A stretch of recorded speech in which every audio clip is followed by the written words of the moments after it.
The resume is fading and the algorithm are rising. Welcome to the new age of hiring. For a generation, the resume has been the passport to opportunity, a single sheet of paper meant to capture the essence of person's career, ambition, and potential. Recruiters relied on it as their compass, scanning from keywords, actually judging the experience and making the judgment further. And that shaped the lives and the companies alike.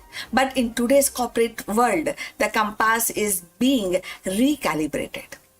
Artificial intelligence has entered the hiring arena, shifting the focus from polished resume to predictive algorithm. What once depended on the human intuition is now increasingly governed by machine logic. And the ripple effect are transforming not only how company recruit, but also how candidates present themselves. For decades, the hiring process has revolved around the resume, carefully crafted document meant to summarize a candidate's skill, experience, and aspirations. Recruiters would shift through the stacks of resumes, searching for the right fit and often relying on the intuition and human judgment. But today, the familiar ritual is being disrupted. Algorithms are shaping in and reshaping corporate hiring strategies and slowing down the traditional recruitment as we know it. Artificial intelligence is no longer confined to futuristic speculation. It is embedded in the very fabric of talent acquisition. So companies are deploying AI-driven platform that scan thousands of applications in a second, identifying patterns invisible to human eye. And instead of recruiters spending hours and judging the resumes and finding out the right candidate, machine learning models evaluated it very fast and very even the behavioral clue and the skill is being judged by the machine. Competencies are judged by the machines, and the result is hiring process is more faster, more data driven, and at least in theory more objective. Yet this shift is not without tension. Traditional recruitments relied heavily on human interaction.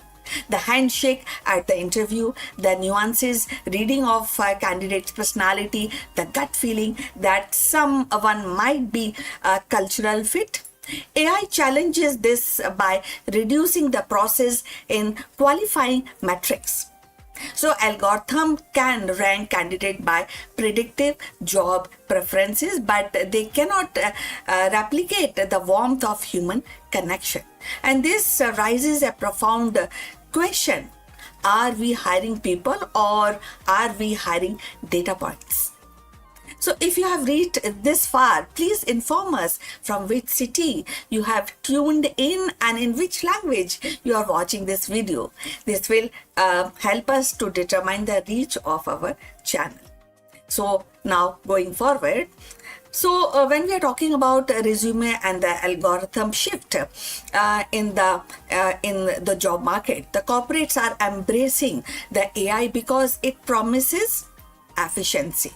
In industries where the talent demand is high, AI tool can cut hiring timelines dramatically, and they can also help reduce bias, at least when designed carefully and of course by focusing on the skill rather than demographic markers. For example, AI can highlight the candidate from unconventional background who might otherwise be overlooked. So paradoxically, if the algorithm are actually trained on biased historical data, they risk perpetuating the very inequalities they are meant to solve.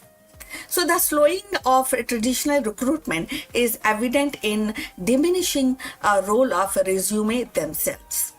So increasingly, the companies are actually finding this easy, and the companies are also asking candidates to demonstrate the skill through online assessment, coding challenges, and or sometimes gamified test. An AI system then evaluate these results often before a human recruiter even see the candidate's name. So the resume, once the centerpiece of hiring, is becoming a supportive document at the best. And this transformation also changes the role of recruiters.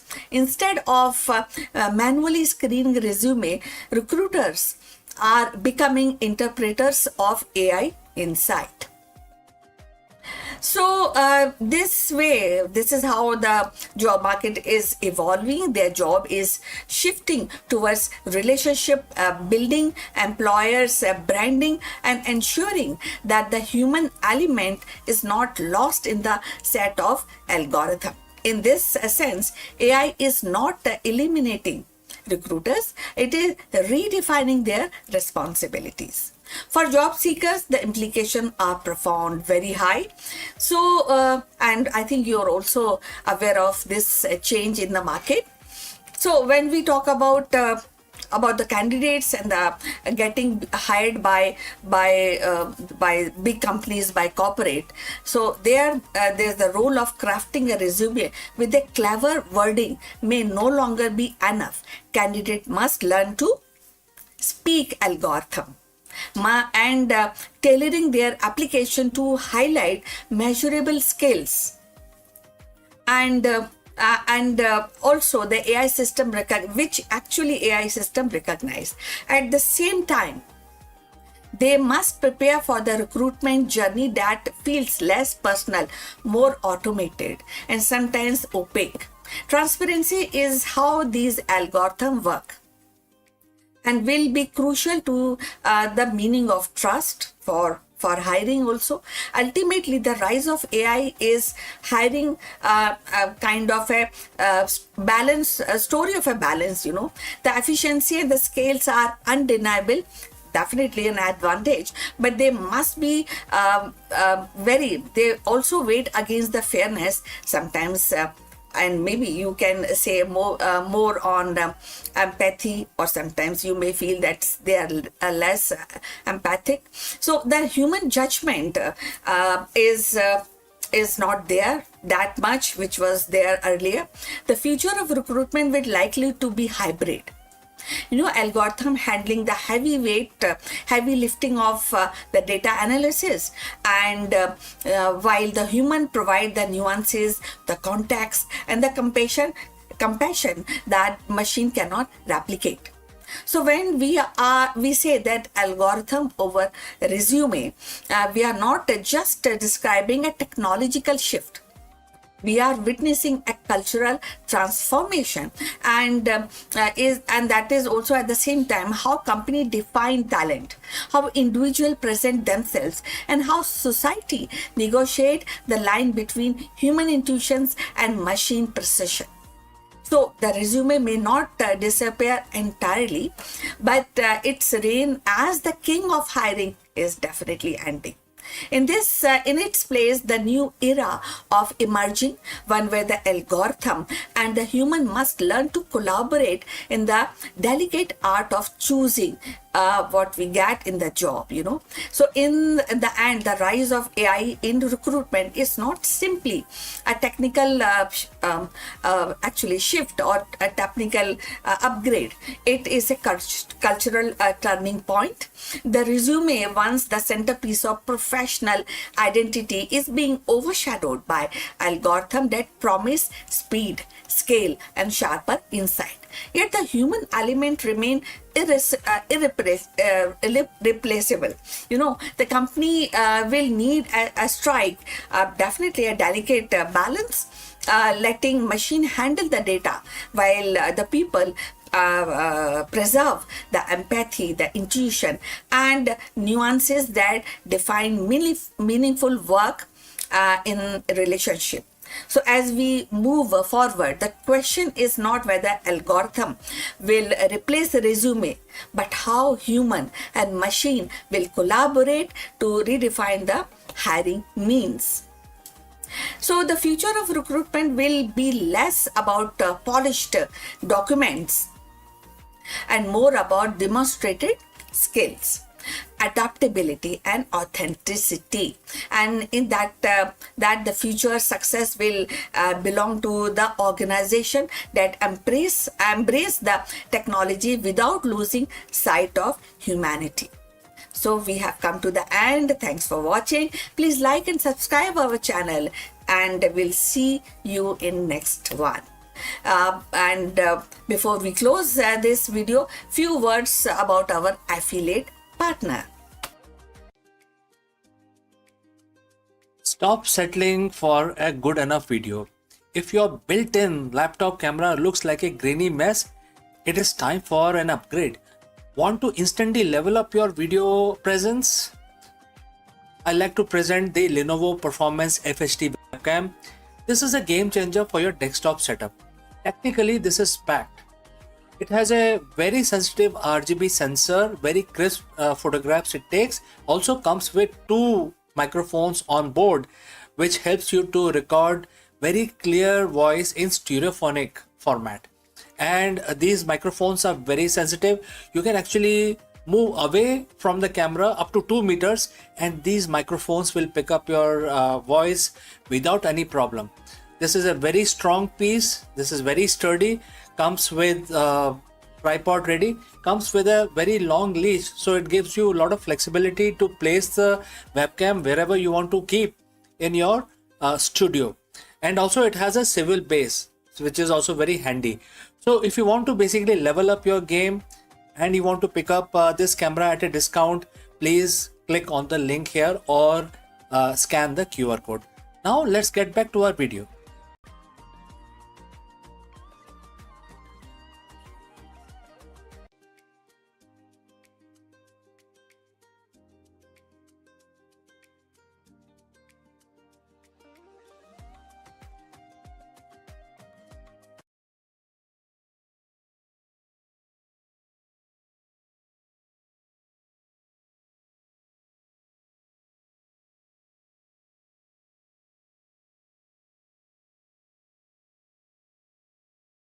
Hello friends, welcome once again. The biggest question in the boardroom today is the CEO or the leadership burnout. And it's becoming a very big problem in the 21st century, especially in 2026. So let me ask you, can ancient wisdom solve the 21st century burnout crisis?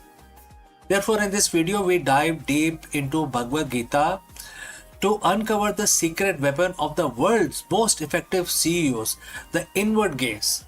While most leadership training focuses on the external strategy, the Gita teaches that the true power comes from the internal mastery.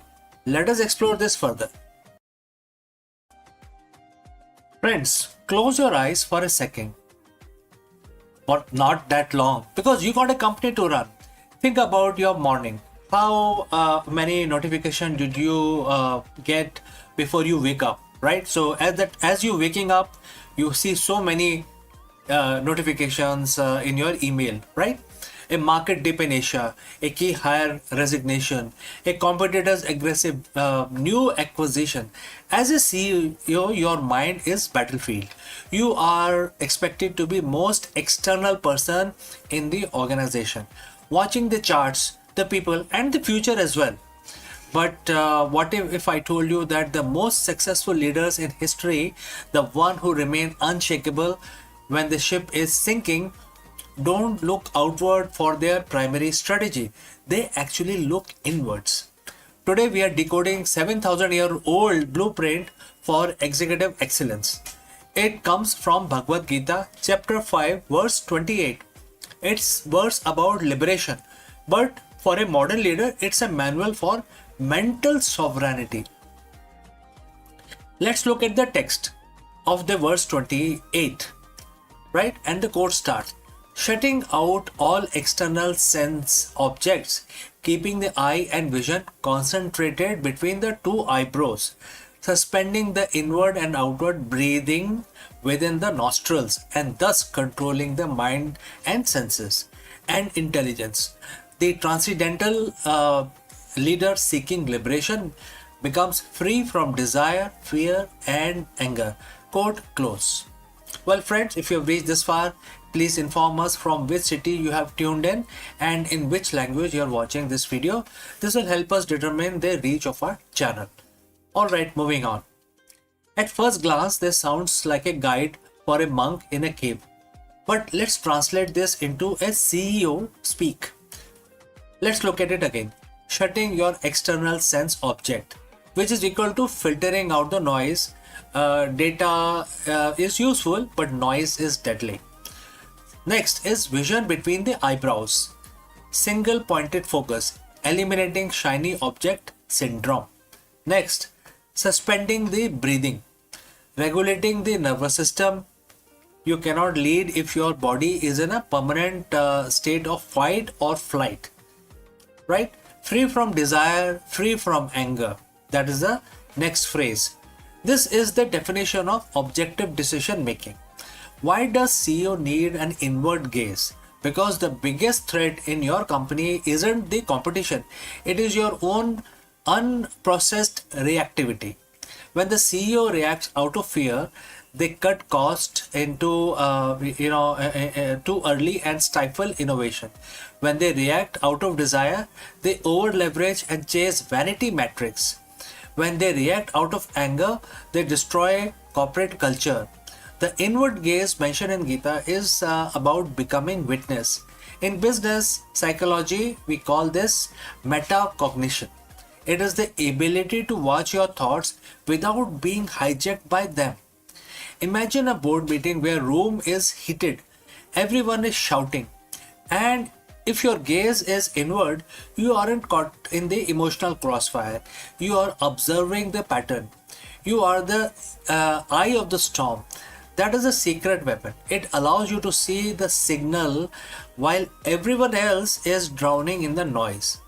The verse specifically mentioned equalizing the inhalation and exhalation. What does a spiritual text care about breathing? Well, because your breath is the remote control of your brain. Many of us know this fact. Breathing is the only a process in the body which can be controlled by you, as well as it is involuntary as well. Even if you don't think about breathing, your body continues to breathe, right? So there is a fine line using which you can start controlling your mind. So it's a common knowledge. Now let's proceed further. Science tells us that when you are stressed, your breathing becomes shallow and rapid. This triggered the situation that most of us are, anxiety situation that most of us are suffering. The primitive part of the brain, which it controls this whole thing, is basically creating an environment of fear in your brain. You lose access to your prefrontal cortex, the part of your brain responsible for complex strategy and empathy. The Gita was teaching biohacking long before the term even existed. By equalizing the breathing, you manually reset your nervous system. The boardroom application, how does it apply in the boardroom? Before you walk into a high stress negotiation, or before you hit that send button on a difficult email, you practice verse 28. You equalize the breathing. You move from state of threat to the state of resourcefulness. This is how you command a room without saying a word. And that is a true executive presence. The final part of the verse says this path leads to liberation. For a CEO, what is liberation? It is a freedom from being a slave to the stock price, slave to the ego, or even opinion of the industry. So Gita teaches a concept called Nishkam Karma, acting without attachment to the results. This doesn't mean you don't care about profits. It means you are so focused on the excellence of the process that you aren't paralyzed by the fear of the outcome. When you are free from the fear of the and desire, you can make hard decisions. You can pivot the company when it is unpopular. You can stand by your values when it is expensive. You are liberated from the need for external validation, which makes you one of the most dangerous and effective leader in the market. So how do you master this inward gaze? It's not about quitting your job to meditate. It's about integrating Gita into your workflow. And how you can do that? Starting with morning silence. Spend 5 minutes shutting out sense object. No phones, no email, just your breathing. Start thinking about your breathing process only for 5 minutes. All right. Next, three breathe rule. Before every meeting, equalize your inhalation and exhalation. Equal, right? Slow it down. Next, the mirror check. Ask yourself, am I moving towards the goal out of fear or out of purpose? Right? Mastering the inward gaze doesn't make you a passive leader at all. It makes you an unstoppable one. It transforms you from a CEO who is pushed by the world into a leadership role, or another person is who's actually shaping the world itself. Right? So it transforms that. Gita says that this is a way for the liberation for the leadership role. In the business world, we just call it the greatness. So friends, what do you think? If you have any questions or any comments, please leave them in the comment section below. Thanks for joining live. Thanks for watching. And if you found this leadership lesson valuable, subscribe for more ancient wisdom for the modern businesses. Now you can go lead from within. All right. So before we end this section, I'd like to speak few words about our affiliate partner. Stop settling for a good enough video. If your built-in laptop camera looks like a grainy mess, it is time for an upgrade. Want to instantly level up your video presence? I like to present the Lenovo Performance FHD webcam. This is a game changer for your desktop setup. Technically, this is packed. It has a very sensitive RGB sensor, very crisp photographs it takes. Also comes with two microphones on board, which helps you to record very clear voice in stereophonic format. And these microphones are very sensitive. You can actually move away from the camera up to 2 meters and these microphones will pick up your voice without any problem. This is a very strong piece. This is very sturdy. Comes with tripod ready. Comes with a very long leash, so it gives you a lot of flexibility to place the webcam wherever you want to keep in your studio. And also it has a swivel base, which is also very handy. So if you want to basically level up your game and you want to pick up this camera at a discount, please click on the link here or scan the QR code. Now let's get back to our video.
Hello friends, did you know that NASA is officially moving beyond the chemical rockets?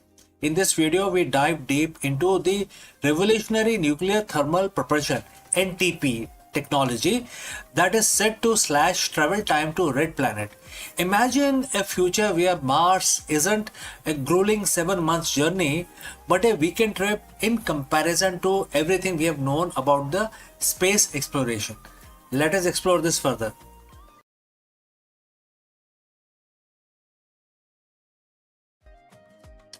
So for 60 years, we have been stuck. Every time we look at Mars, we are staring at a 7 to 9 months commute between Earth and Mars. That isn't just a long time; it is dangerous time.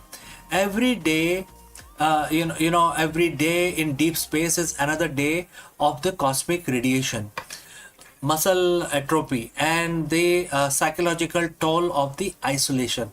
But what if we could break that speed limit of space travel? What if we could treat the journey to the red planet not in months, not in years, but in few days, right? Like a weekend trip in comparison to the current tech. NASA has just officially crossed the Rubicon with the announcement of SR1 Freedom and a roadmap of 2028. The era of chemical rocket is ending. Today we are looking at the nuclear engine that are finally turning science fiction into a interplanetary reality.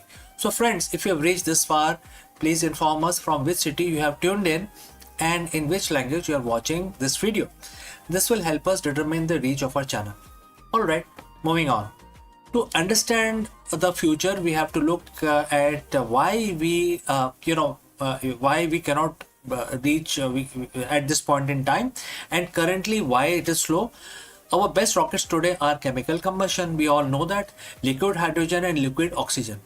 They are very powerful, but they are incredibly inefficient. Think of it like this. A chemical rocket is like a high performance dragster. It's a massive oomph at the start, but it burns through its fuel in minutes. Once you are in orbit, you are basically a glider. By switching to nuclear, we aren't just adding more fuel, we are doubling the energy we get out of every gram of the propellant. So how does a nuclear engine actually works? Unlike the nuclear power in a plant on Earth basically that makes electricity, a nuclear thermal rocket NTR is much more direct, and it has several components starting with core. We have a compact fission reactor using high assay low enriched uranium, right? And it then create energy which then send it to the nozzle, etc. And therefore we have to talk about the propellant. We pump the liquid hydrogen through the white hot core reactor, and then it basically comes out of the other side at very high speed. So now we have to talk about expansion. In less than a second, the hydrogen goes from minus 420 degrees Fahrenheit to 5000 degrees Fahrenheit, which then creates a huge thrust. So now let's talk about this thrust. The superheated gas screams out of the nozzle at a speed no chemical fire could ever reach. This is the holy grail of the propulsion. It gives us the high thrust of a rocket with a very long-term efficiency of an electric drive. We are currently in the pivotal year. As of April 2026, the design is right now on the drawing table. However, there is a roadmap, and that is June 2026. The final hardware development begins, and the mission will be SR1. It's a design as a nuclear electric hybrid. It uses the reactor to generate massive amount of electricity, powering high efficiency thruster to basically increase the speed. And it can run for months. It can go for very long time. And what is the goal? The goal is a direct Mars mission capability by 2028. This isn't just a lab experiment anymore. We are building the flight hardware right now. So when we say weekend trip, we are talking about relative transit time. by cutting the journey to Mars from 250 days down to 100 or even 60 days, we solve the two biggest threats to human life. Number one is radiation. Less time spent in the void, which is open space, lower the dose of the solar particles or any cosmic radiation. Number two is the abort capability. Nuclear engines allow us to turn around or change course. Well, in a chemical rocket, once you are on your path, you are committed. Nuclear gives the pilot a steering wheel. Our multi-planetary future, which is to the stars, will have, will always remain a dream if we do not have faster mode of transport. We just don't have the engine to reach them. Why, right? So if we want to go to other worlds, other stars, we need faster mode of transport. So with the breakthrough that we are going to see in 2026, the gap between Earth and Mars is finally closing. We are no longer limited by how much fire we can make. We are now limited only by our ambition to explore. So friends, we have come to the end of our discussion today. My name is CK and you are watching Akulmach. And if you want to stay on the cutting edge of the Artemis era and the nuclear revolution, hit that subscribe button, and the future is arriving faster than you think. So before I go, a word about our affiliate partner. Stop settling for a good enough video. If your built-in laptop camera looks like a grainy mess, it is time for an upgrade. Want to instantly level up your video presence? I like to present the Lenovo Performance FHD webcam. This is a game changer for your desktop setup. Technically, this is packed. It has a very sensitive RGB sensor, very crisp photographs it takes. Also comes with two microphones on board, which helps you to record very clear voice in stereophonic format. And these microphones are very sensitive. You can actually move away from the camera up to 2 meters and these microphones will pick up your voice without any problem. This is a very strong piece. This is very sturdy. Comes with tripod ready, comes with a very long leash, so it gives you a lot of flexibility to place the webcam wherever you want to keep in your studio. And also it has a swivel base, which is also very handy. So if you want to basically level up your game and you want to pick up this camera at a discount, please click on the link here or scan the QR code. Now let's get back to our video.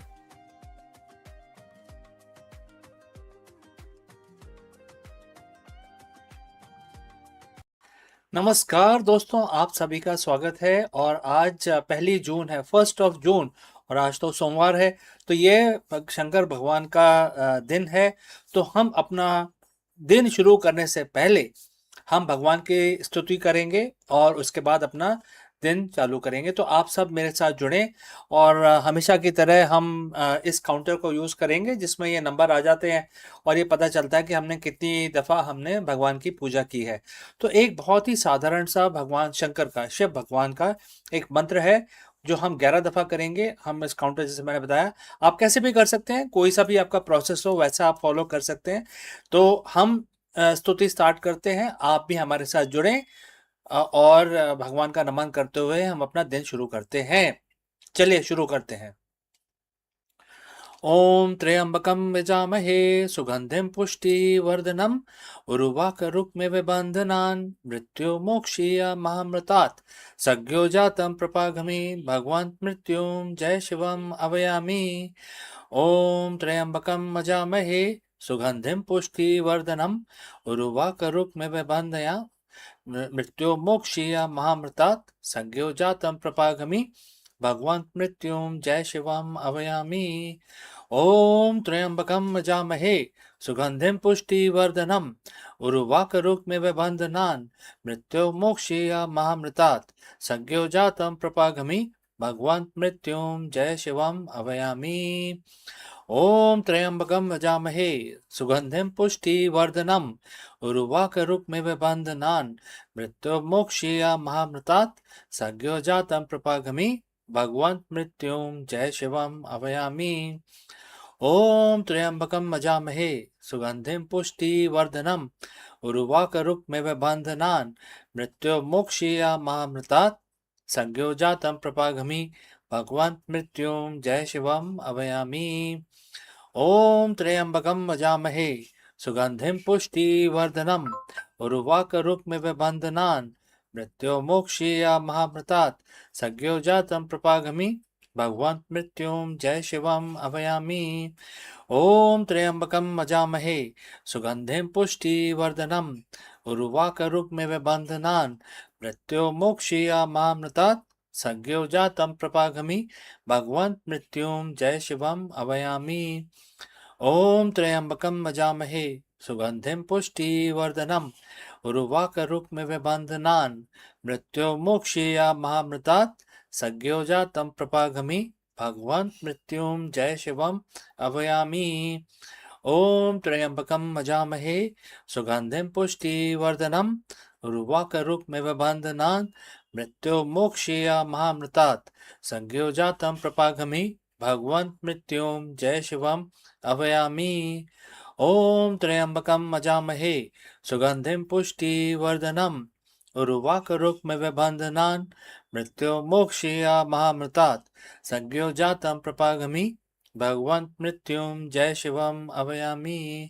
ॐ त्र्यम्बकं यजामहे सुगन्धिं पुष्टिवर्धनम् उर्वारुकमिव बन्धनान् मृत्युर्मोक्षीयमामृतात् संज्ञो जातं प्रपागमि भगवन् मृत्युं जय शिवम् अभयामि। जय भोलेनाथ, जय भोलेनाथ। तो हमारी आज की 1 जून की जो स्तुति थी, पूजा थी, वो संपन्न हुई और हमने भगवान शिव को याद किया, 11 दफ़ा उनका मंत्र जाप किया। तो दोस्तों अब हम आपसे इस वीडियो में विदा लेते हैं। जल्दी ही मिलते हैं दूसरे वीडियो में। आपका दिन मंगलमय हो। नमस्कार।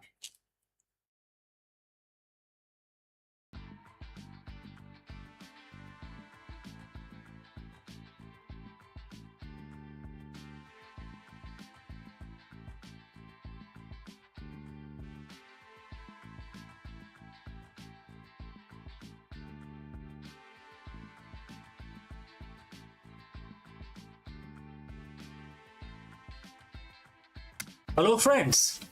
All of us sometimes get this feeling that our technical expertise or our hustle hold us back from our true potential for the true leadership. Everybody gets this kind of a feeling. Therefore, we dive deep into the most powerful leadership secrets from Bhagavad Gita. In a verse where Lord Krishna, Bhagwan Krishna, tells Arjun, "O Arjun, be a yogi." But what does this mean for a modern CEO or an entrepreneur to be a yogi?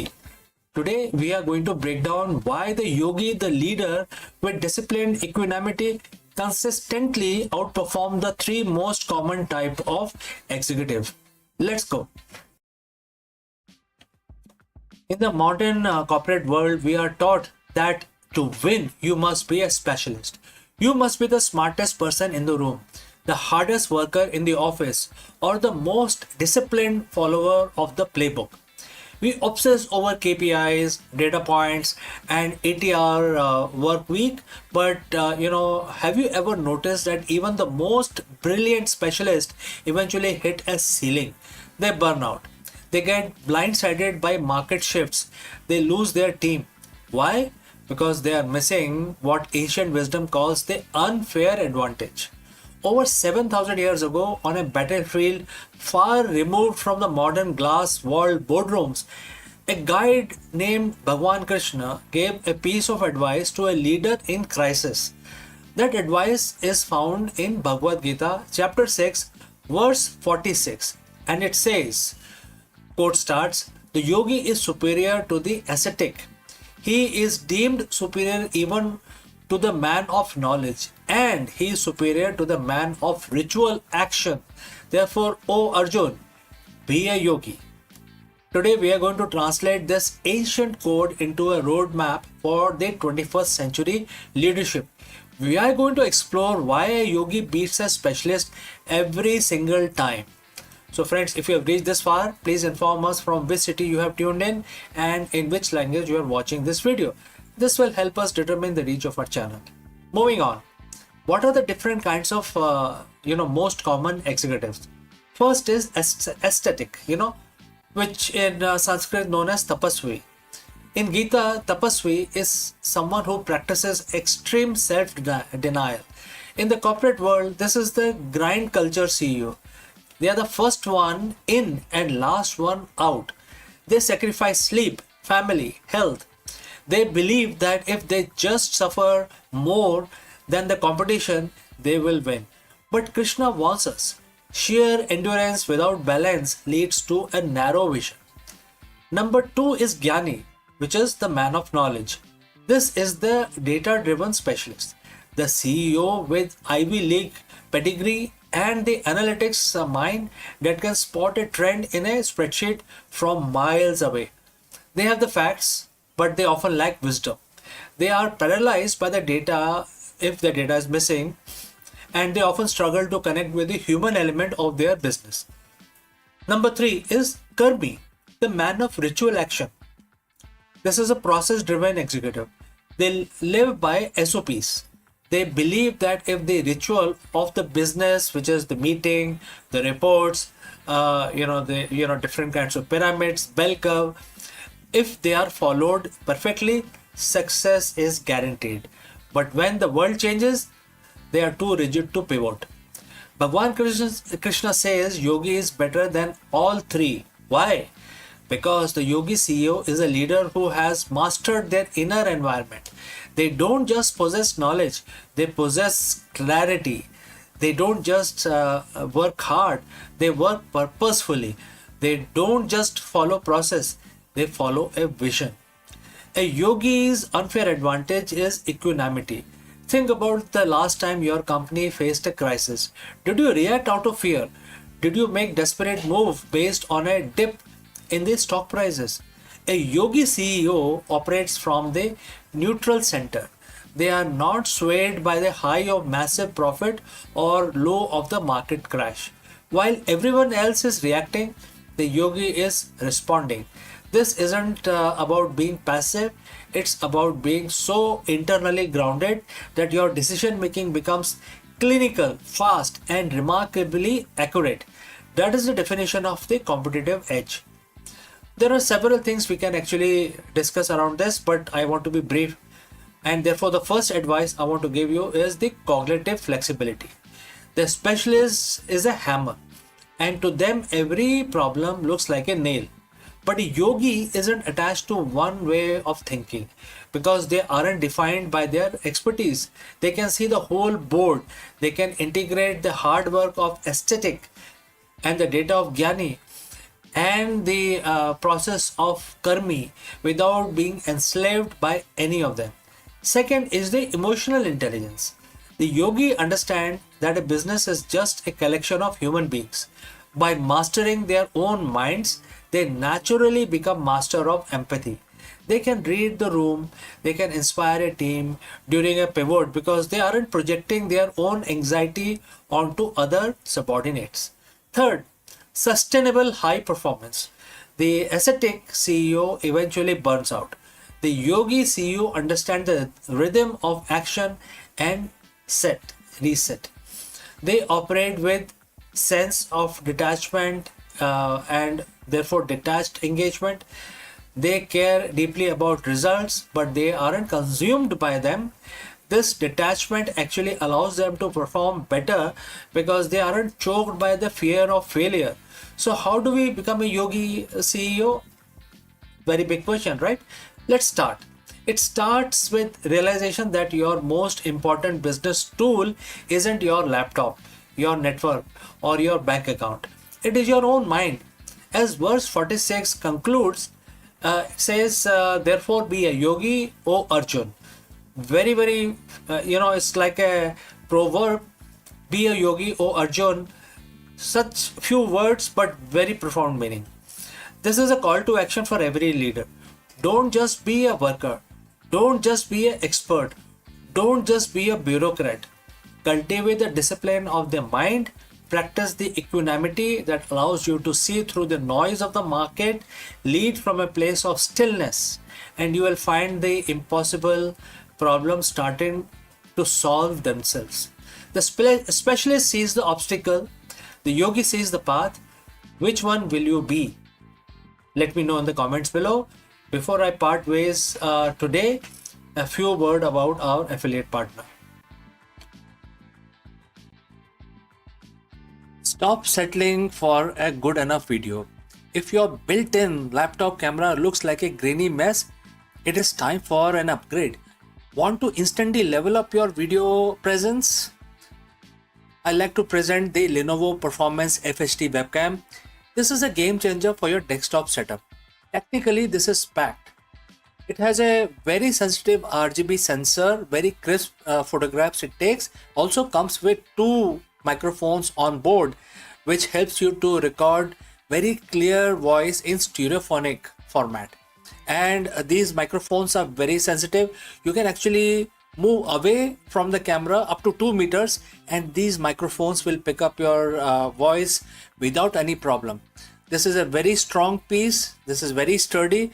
Comes with tripod ready. Comes with a very long leash, so it gives you a lot of flexibility to place the webcam wherever you want to keep in your studio. And also it has a swivel base, which is also very handy. So if you want to basically level up your game and you want to pick up this camera at a discount, please click on the link here or scan the QR code. Now let's get back to our video.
Friends, we have all heard about the India's largest pharmaceutical company, that is Sun Pharma.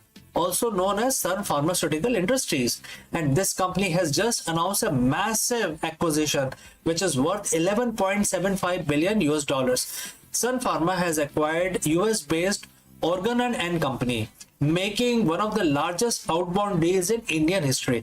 In this video, we break down why Sun Pharma is betting big on the US market and what this means for investors and the global healthcare landscape. Let's discuss this further.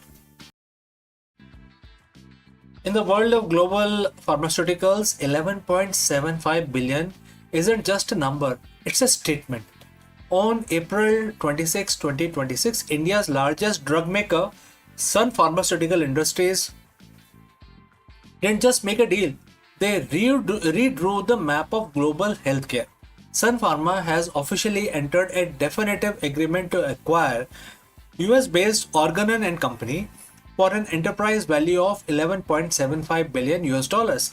This isn't just the biggest deal in Sun Pharma's 40 years history, surpassing even the legendary Ranbaxy and Taro acquisitions.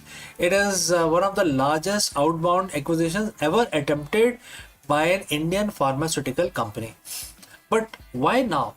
Why Organon, a company only spun off from Maersk 5 years ago? And why is the stock market reacting with such intensity? Today we are breaking down the strategy, the math, and the global power play that just put Sun Pharma into the global top 25. So friends, if you have reached this far, please inform us from which city you have tuned in and in which language you are watching this video. This will help us determine the reach of our channel. Alright, let's proceed further. To understand the deal, you have to understand the target. Organon isn't your average pharmaceutical startup. It was birthed in 2021 as a strategic spin-off from the global giant Maersk and Company. Organon was created to house Maersk's legacy brands, but more importantly to lead in area Maersk wanted to de-emphasize, things like women's health and biosimilars. Today, Organon is a powerhouse with a portfolio of over 70 products commercialized in more than 140 countries. We are talking about massive households, named franchises and contraception and fertility like Nexopalnan and NuvaRing. They also have their burgeoning biosimilar businesses, essentially high-tech generic versions of expensive biologic drugs.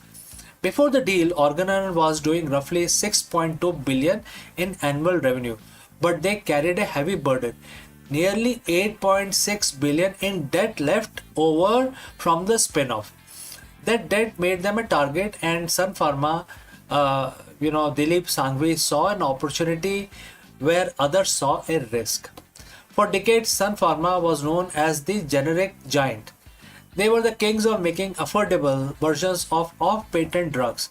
But the generic market in the US has become a race to the bottom, with shrinking margins and intense competition. Sun Pharma's managing director Kirti Ganorkar has been very clear. The future is in innovation and specialty medicine. This acquisition accelerates that shift by decade. And here are the three pillars of this deal. Number one is the women health leadership. This deal instantly makes Sun Pharma a top 3 global player in women's health. This is a sticky market with high patent loyalty and consistent demand. Number 2 is biosimilar leap. Sun Pharma was previously a minor player in biosimilars. Now they jump to the 7th largest biosimilar player globally. In a world where biological drugs are most expensive part of the healthcare, having a biosimilar engine is like owning a gold mine. Number 3 is the global commercial footprint. Sun Pharma already had a presence in the US and India, but Organon gives them boots on the ground in 150 countries, including high growth markets like China, Brazil, and major European hubs where Sun Pharma was previously underweight. So now let's talk about money. Sun Pharma is paying $14 per share in all cash deal. So let's break down this $14, what it comprised of. So enterprise value 11.75 billion, equity value 4 billion, and total revenue of 12.4 billion combined. So 12.4 billion. And there is a funding, internal cash plus they have taken a loan from Citibank, JP Morgan, and MUFG for this acquisition. Now, some analysts were worried Sun Pharma is taking on nearly 10 billion in new debt to make this happen. For a company that has traditionally been cash rich, this is a cultural shift. However, the magic math here is the profits. Organon generates incredible cash flow, nearly 1.9 billion in adjusted profit before tax. By combining the two, Sun Pharma expects to nearly double its cash flow. This allows them to pay down the massive debt quickly. The projected net debt to profit ratio is 2.3x, which in pharma's world is considered very, very manageable. So how did the market take it now? Initially, Organon shares surged over 15% just as soon as the news came out, while Sun Pharma saw a relief rally of 7 to 9%. While the relief, because investors finally saw that Sun Pharma was going to do with its massive cash pile. For years, shareholders asked, when will you make a big move? And this is that move now. But it's not all sunshine. There are risks also. Biggest risk is integration. Merging two companies of this size across 150 countries is logistical nightmare. Cultural fit. Moving a US headquartered Maersk legacy culture into Indian managed global giants takes time. And then lastly, regulatory hurdles. The deal isn't expected to close until early 2027. That's a long time for regulators, especially in the US, EU, and China, to magnify, they take the magnifying glass to basically examine the deal. So now my final verdict is Sun Pharma's acquisition of Organon is more than just a business transaction. It is a signal that Indian pharma has outgrown its pharmacy of the world label. They are no longer just the world's manufacturer, they are becoming world's innovator and owner of the global brands. If this deal succeeds, the Sun Pharma of 2030 will look less like a generic company from Mumbai and more like a global titan like Pfizer or Novartis. So friends, what do you think? Is 11.75 billion deal a fair price for the global dominance, or has Sun Pharma bitten off more than it can chew? Let me know in the comments below. Thanks for watching, and for more deep dives into the deals that move the world, make sure to hit the subscribe button, and I will see you in the next one. Before I part ways, a word about our affiliate partner. Stop settling for a good enough video. If your built-in laptop camera looks like a grainy mess, it is time for an upgrade. Want to instantly level up your video presence? I like to present the Lenovo Performance FHD webcam. This is a game changer for your desktop setup. Technically, this is packed. It has a very sensitive RGB sensor, very crisp photographs it takes. Also comes with two microphones on board, which helps you to record very clear voice in stereophonic format. And these microphones are very sensitive. You can actually move away from the camera up to 2 meters, and these microphones will pick up your voice without any problem. This is a very strong piece. This is very sturdy. Comes with tripod ready. Comes with a very long leash, so it gives you a lot of flexibility to place the webcam wherever you want to keep in your studio. And also it has a swivel base, which is also very handy. So if you want to basically level up your game and you want to pick up this camera at a discount, please click on the link here or scan the QR code. Now let's get back to our video.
In a groundbreaking discovery, astronomers have captured a rare cosmic handshake. Two blazing quasars in the process of merging. Located billions of light years away, these luminous monsters are powered by supermassive black holes that are spiraling towards each other, destined to become a single, even more powerful and massive entity. What is going on here? Let us explore this further. Imagine looking at a single point of light in the night sky, a light so bright it outshines the entire galaxy of hundreds of billions of stars. Now imagine looking closer and realizing that the single point isn't one object, it's two, and they are rushing towards each other at millions of miles per hour. Astronomers have just confirmed one of the rarest sights in our universe, a pair of blazing quasars caught in the middle of chaotic, violent merger. This isn't just a pretty light show. It is a snapshot of the early universe, a time when the galaxies were still young and messy. Today we are going to peel back the layers of this discovery. We will talk about what is quasar actually is, how we found these two needle and haystack twins, and why this discovery might be a crystal ball looking into the future of our own Milky Way. So friends, if you have reached this far, please inform us from which city you have tuned in and in which language you are watching this video. This will help us determine the reach of our channel. Alright, let's proceed further. Before we can understand the collision, we have to understand the titans involved here. The word quasar, which is in short for quasi-stellar radio source, to the early telescope of the 1960s, they looked like stars, but they behaved like monsters. At the heart of every quasar is a supermassive black hole, but the black hole itself isn't the light you see. Black hole by definition don't let light escape. Instead, the glow came from the accretion disk, and as the black hole's gravity pull in massive amount of gas, dust, and even entire stars, that material spins around the center like water goes down the drain. The friction and the gravity heat this material to millions of degrees, causing it to glow with more energy than thousands of galaxies combined. They are the ultimate cosmic lighthouses, visible from very edge of the observable universe. When we see a quasar, we are seeing a black hole that is feeding. Finding a single quasar is hard. Finding two that are merging is nearly impossible. Why? Because they are so far away that they are usually appear as single blurry dot. But recently, a team of astronomers using the Gaia Space Observatory noticed something strange.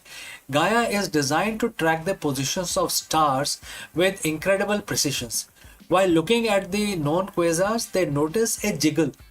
The light wasn't moving in space, but its intensity was flickering back and forth between 2 points, like a railroad crossing signal seen from a distance. To confirm their suspicions, they called in the big guns, the Hubble Space Telescope and the Gemini North Telescope in Hawaii. Hubble's sharp eyes revealed that this wasn't just a trick of light or gravitational lensing, where a closer galaxy acts as a magnifying glass. No, these were two distinct massive galaxies, each with its own feeding black holes at the center, physically bound by gravity. They are currently separated by only about 10,000 light years, which in cosmic terms is like two people standing on opposite sides of the living room. This specific pair of quasars is special because of when we are seeing them, because the light takes time to travel. Looking deep into space is like looking back in time. We are seeing these quasars as they were just 900 million years after the Big Bang. This puts them squarely in the epoch of reionization. This was the cosmic dawn, the era when the very first stars and galaxies were turning on and clearly moving away from the cold dark hydrogen fog that filled the early universe. Seeing two quasars merging this early tells us that supermassive black holes didn't just grow slowly over billions of years, they grew through violence. They grew by eating each other. This discovery helps scientists refine their simulations of how the universe evolved from a hot soup of particles into structured web of galaxies that we see today. You might be wondering, that's 12 billion years ago. Why does it matter to us now? Well, the Great Cosmic Collision is a preview of our own destiny. Right now, our galaxy, the Milky Way, is on a collision course with our neighbor, the Andromeda Galaxy.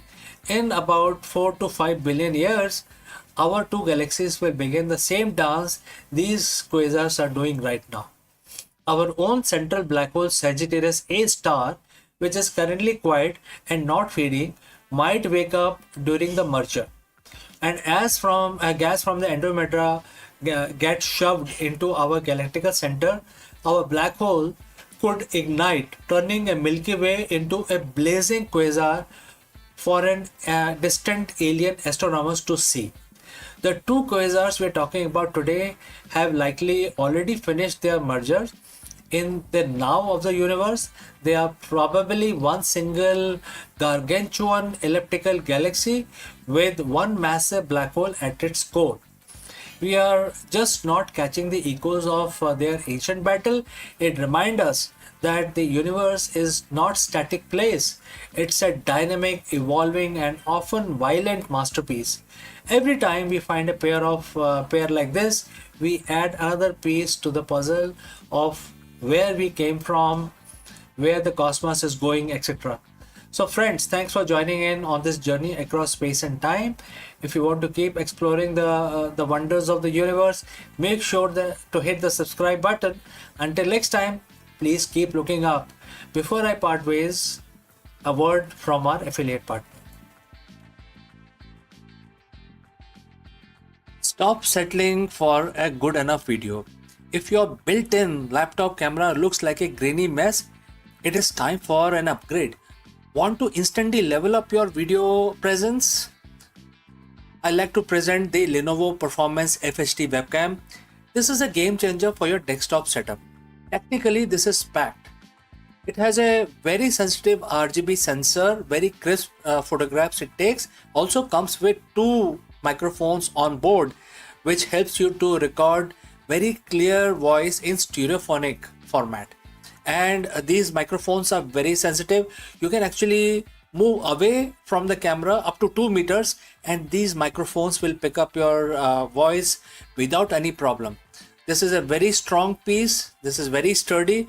Comes with tripod ready. Comes with a very long leash, so it gives you a lot of flexibility to place the webcam wherever you want to keep in your studio. And also it has a swivel base, which is also very handy. So if you want to basically level up your game and you want to pick up this camera at a discount, please click on the link here or scan the QR code. Now let's get back to our video.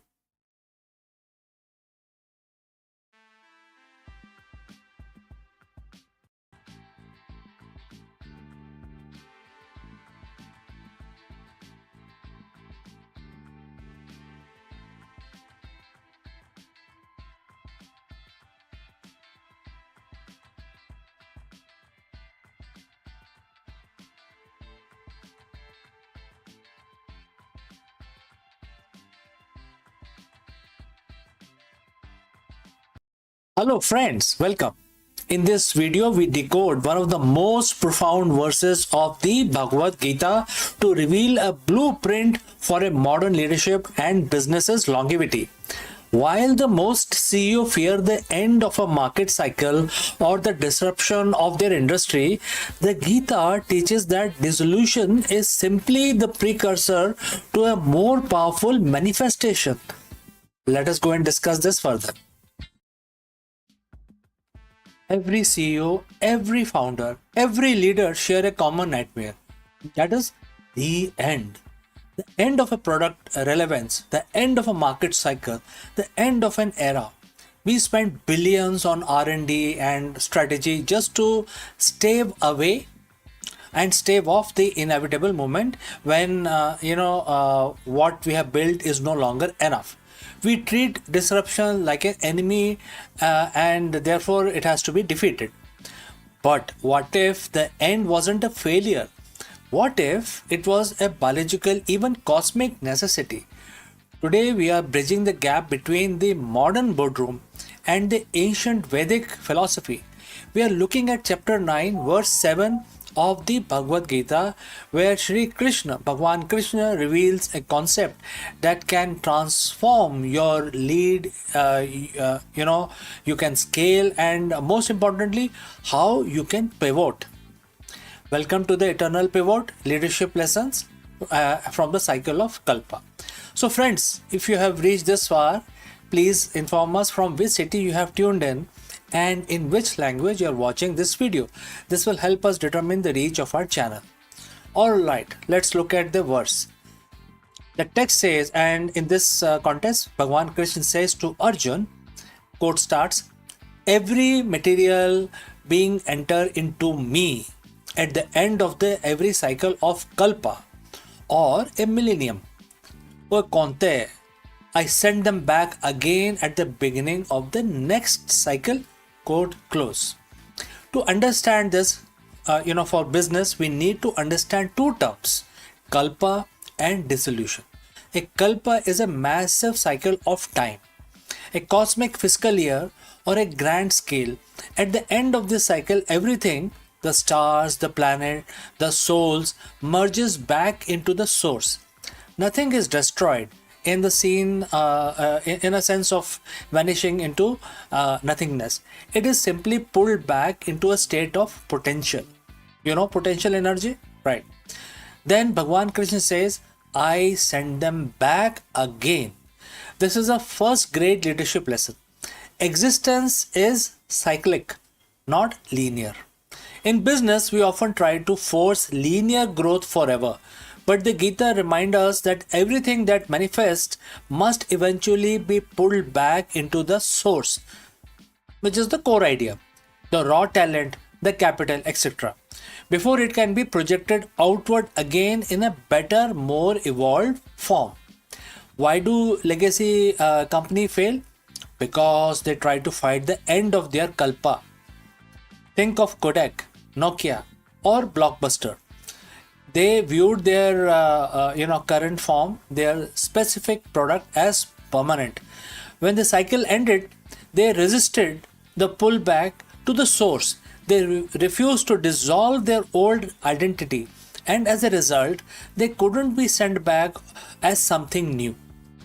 As a leader, your job is to identify when a cycle is closing. Is your current business model is being that has reached the end of the kalpa, or holding on to strategic simply because it worked in the last millennium?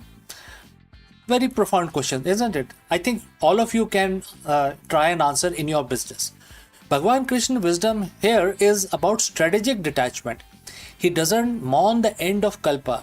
He facilitates it because he knows the next cycle is already planned. A Gita aligned CEO doesn't see a market crash as a catastrophe. They see it as the universe clearing the whiteboard for a new, more efficient design. So how do you apply this? We call it the eternal pivot. The eternal pivot is the ability to withdraw your energy, resources, and talent from a dying cycle and bring them back to the source, which in your case is your core purpose. When you pivot, you aren't changing who you are changing how you manifest. There are several things that you need to take care. First, identify the end of the cycle signal.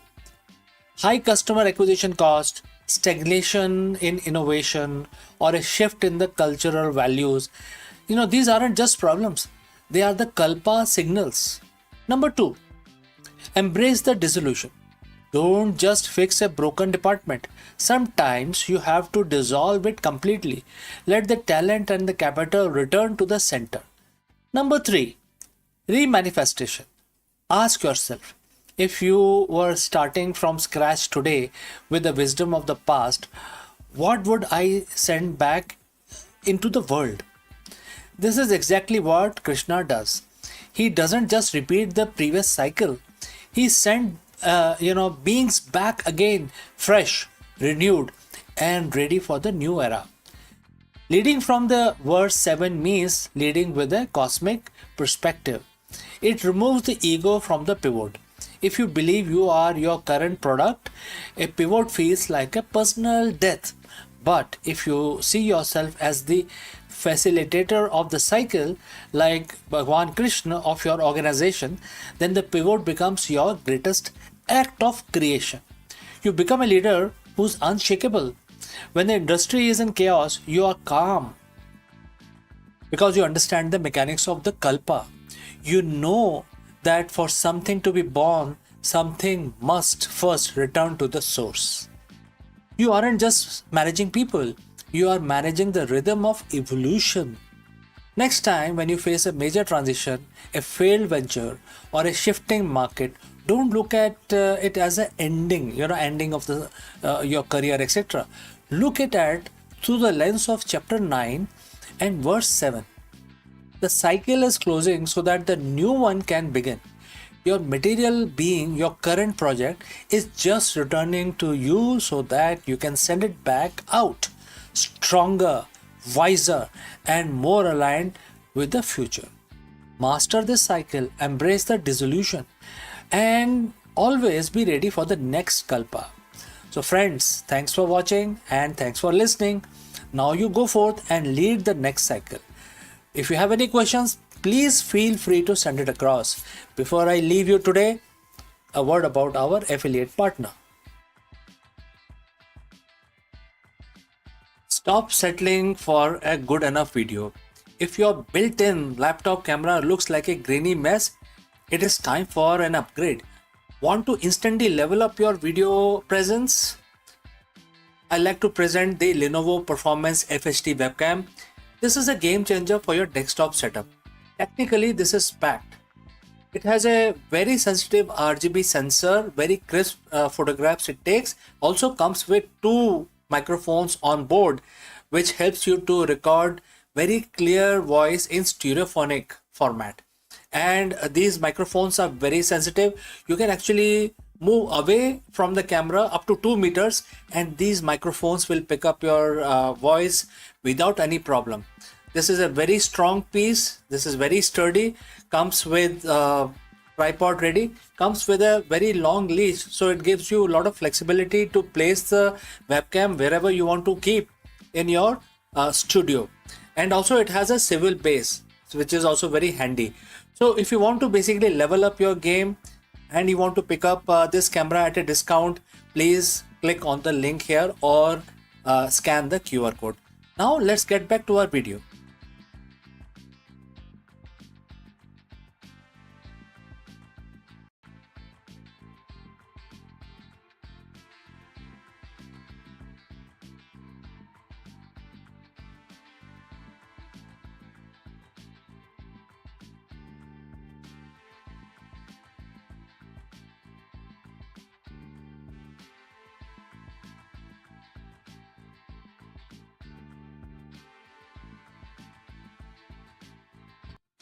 Hello friends and namaskaram. Let me ask you, is your leadership built to last or is it stuck in a loop? In this episode of Beyond the Boardroom, we dive deep into the timeless wisdom of Bhagavad Gita to uncover a startling truth for the modern day leaders, which is the cycle of rebirth and death, etc. In the material world, even the highest achiever in the Brahmalok, which is the pinnacle of success, are subject to the laws of time and repetition. For CEO, this rebirth manifests as grueling cycle of market disruption, product obsolescence, and the constant need to reinvent the wheel. Let us discuss this further. What happens the day after you reach the top? Every CEO has a Brahmalok moment. It is the quarter where the revenue hit a record high, the IPO is a smash, or the boardroom gives you a standing ovation. In the world of business, we call it having arrived. But there is a quiet anxiety that follows that peak. It is the realization that tomorrow the clock reset to zero. The market changes. The competitor emerges from the garage in a Silicon Valley. Your top talent get headhunted. Suddenly you aren't the king of the mountain anymore. You're back in the trenches fighting for the survival. In Bhagavad Gita, chapter 8, verse 16, Bhagwan Krishna delivers a sobering truth to Arjun that every modern leader needs to hear. And the quote starts, O Arjun, from the highest planet in the material world down to the lowest, all are places of misery wherein repeated birth and death take place. But one who attains to my abode, O son of Kunti, never takes birth again. And the quote close. Today we are going beyond the boardroom. We are going to explore why every CEO is trapped in a cycle of rebirth and how to finally break it. Friends, if you have reached this far, please inform us from which city you have tuned in and in which language you are watching this video. This will help us determine the reach of our channel. Now let's proceed further. In Vedic cosmology, which is the Brahmalok, is the highest point of the material universe. It is the peak of pleasure, power and longevity. But Bhagwan Krishna wants that even there you aren't safe from the cycle. In business terms, Brahmalok is the S&P 500. It is the market leader status. But look at the history. How many Brahmalok companies from year 2000 are still relevant today? When Bhagwan Krishna speaks of repeated birth and death, he isn't just talking about the reincarnation in the biological sense. For a CEO, death is the obsolescence of your business model. Birth is the grueling process of starting over, rebranding, and fighting for a new market share. If you are leading solely for material metrics, share price, ego, or dominance, you are singing up for an eternal loop of stress. You are stuck in the sansar of the marketplace. You win, you lose, you die, you start again. It is exhausting. So why do we face this cycle? Because the material world and by extension the global economy is in a state of constant flux. Think about the rebirth of famous leaders. Steve Jobs faced death when he was ousted from Apple only to be reborn at Next and Pixar, eventually returning to save Apple again. Netflix died as a DVD by mail company to be reborn as a streaming giant and is now being reborn again as a content studio. Most CEO think the goal is to survive the current life of their company. But the Gita teaches us that as long as you are attached to the result of the material world, you will always be forced back into the cycle. If your identity is tied to being the CEO of X, X meaning XYZ, what happens when X is disrupted? You suffer a professional death. You are then forced into a rebirth, a new startup, a new role, carrying the same anxiety and the same attachment as before. So what is the alternative here? Krishna says only when you reach my spiritual abode, you never take birth again. In a leadership context, the spiritual abode is a state of transcendental leadership.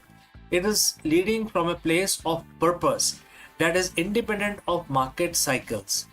How does a CEO reaches the abode and stop painful cycle of rebirth?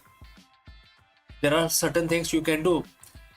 For instance, detach from the fruit. Focus on dharma. If your goal is just the fruit, which is exit strategy or bonus, you are at the mercy of the cycle. If your goal is your dharma, which is unique duty to provide value to society, you remain steady whether the market is up or down. Next is continuous learning as the spiritual practice. Rebirth happens when you stop growing. In Gita, the solution to the cycle is the knowledge. A CEO who views their role as a journey of constant learning never truly dies in the market. They simply evolve. Building a legacy, not just a ledger. Material success is temporary. A spiritual abode in business is the culture you build and live to remove any obstacles in your colleagues' lives or customers' lives, etc. There are only things that don't take birth again in the form of stress, and they become your permanent legacy. When you lead from this higher perspective, the cycle of rebirth stops being a threat and starts being a tool. You no longer fear the death of a product because you aren't attached to it. You no longer fear the market crash because your worth isn't tied to your net worth. You have reached a spiritual abode of equanimity. Imagine a boardroom where decisions aren't made out of fear of a corporate death, but out of commitment to the eternal principle of integrity, service, and wisdom. That is a company that transcend into this kind of a cycle. And that is a leader who has reached the highest planet and decided to go even further. Every CEO obsesses over their exit strategy, but Bhagwan Krishna is offering you the ultimate exit strategy, an exit from the cycle of anxiety, repetition, and temporary success. The next time you face a crisis, a death that is a metaphor of a project or rebirth of a competitor, remember chapter 8 and verse 16. Don't just aim from Brahmalok. Don't just aim for the top of the material world. Aim for the abode. Lead with purpose that time cannot touch. Because when you lead for something eternal, you never have to start from zero again. So friends, what do you think about this lesson?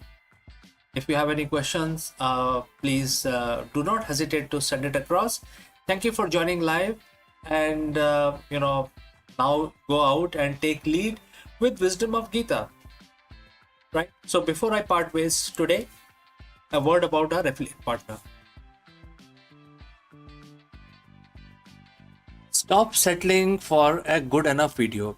If your built-in laptop camera looks like a grainy mess, it is time for an upgrade.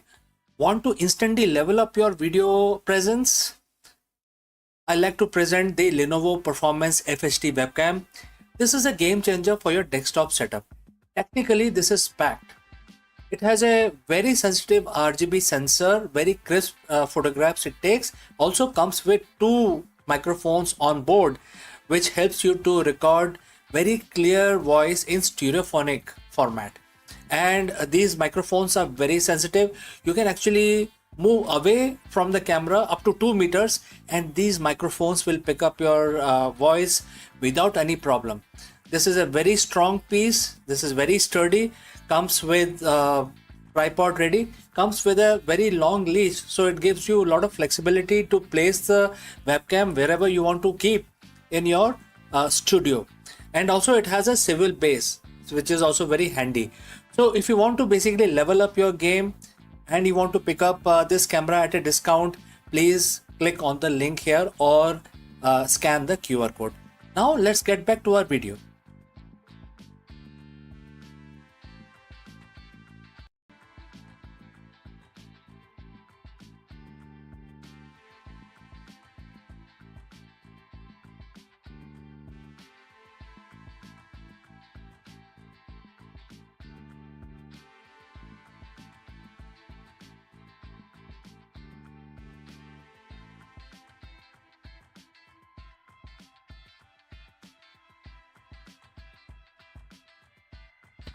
Hello friends and namaskar. Something very serious is happening in the automotive industry, more specifically with Honda. I'm sure all of us are Honda fan. Even if you're not Honda fan, then this information is still worthy for you to know.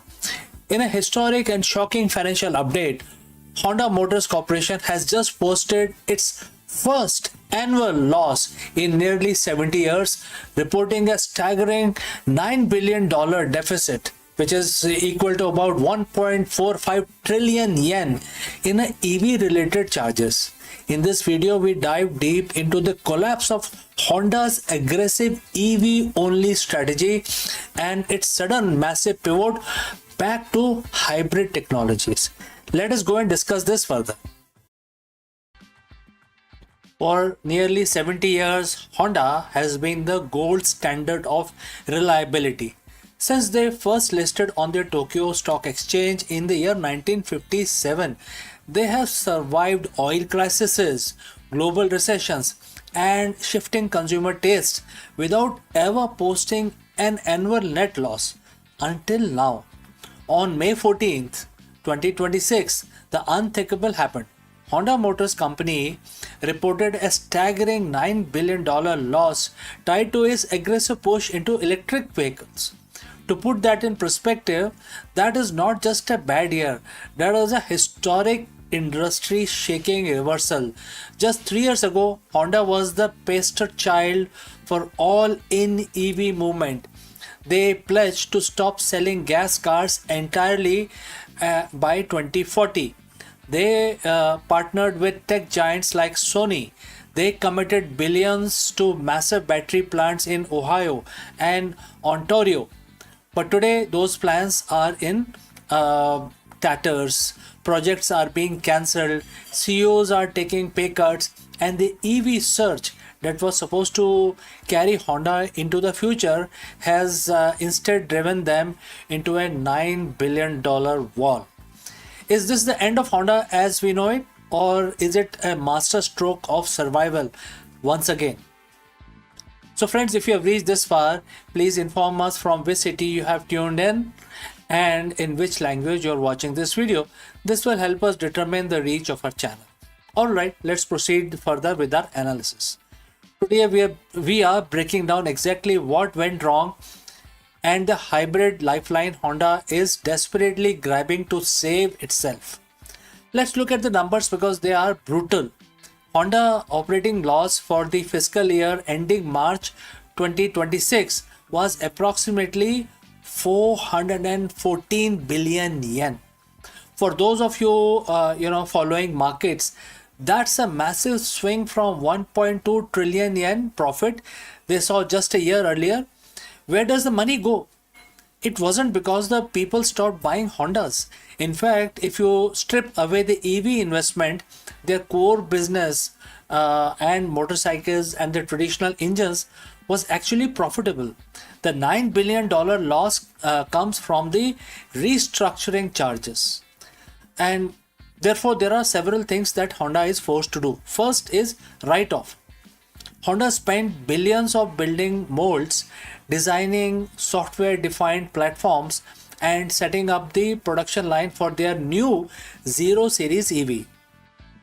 Number two is the cancellation.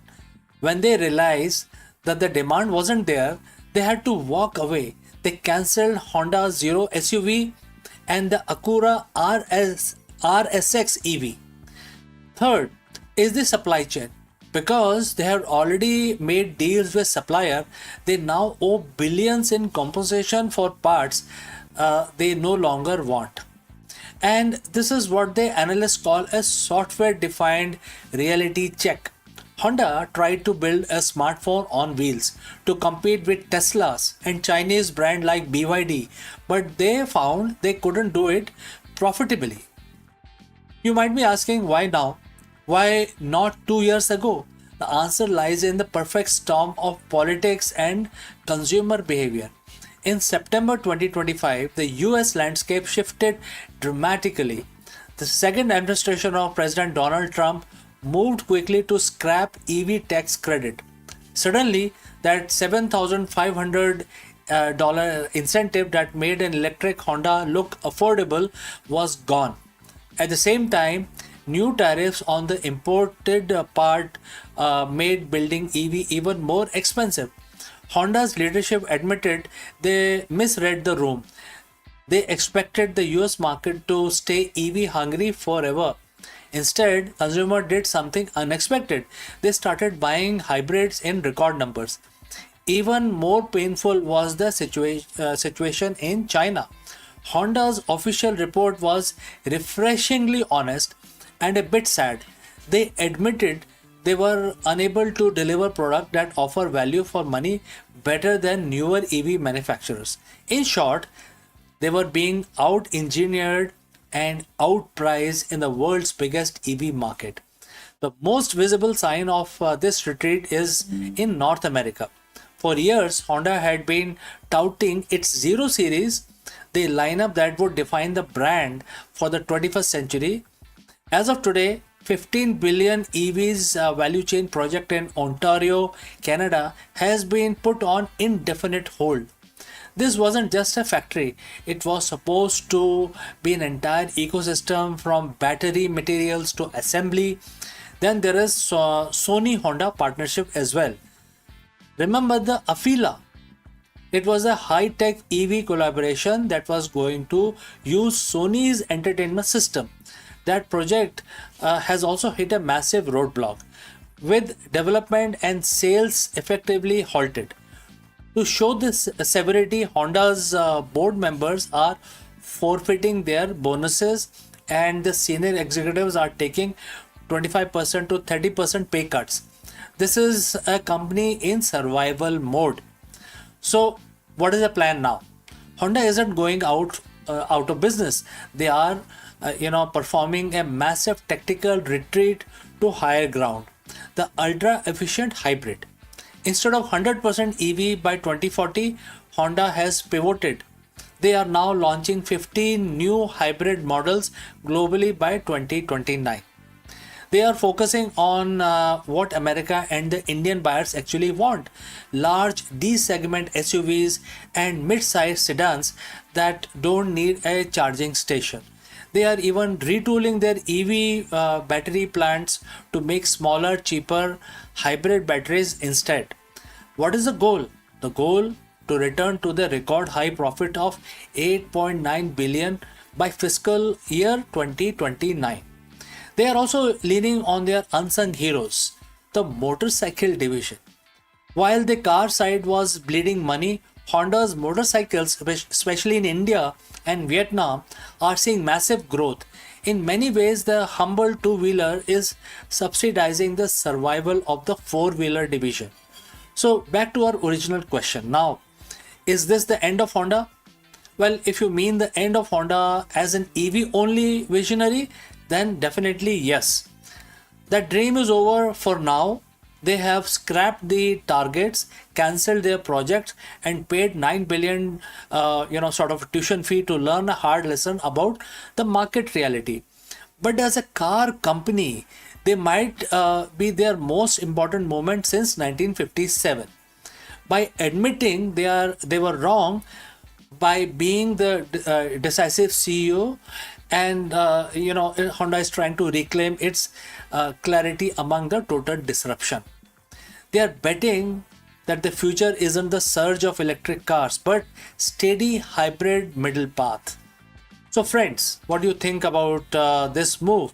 Is Honda being smart by retreating, or are they falling behind for good? Let me know in the comments below. Let me know what you feel. If you have any questions, please do not hesitate to send it across. I'm CK. Thanks for watching Akulmach World. I will catch you again in the next one. But before I go, a word about our affiliate partner. Stop settling for a good enough video. If your built-in laptop camera looks like a grainy mess, it is time for an upgrade. Want to instantly level up your video presence? I like to present the Lenovo Performance FHD webcam. This is a game changer for your desktop setup. Technically, this is packed.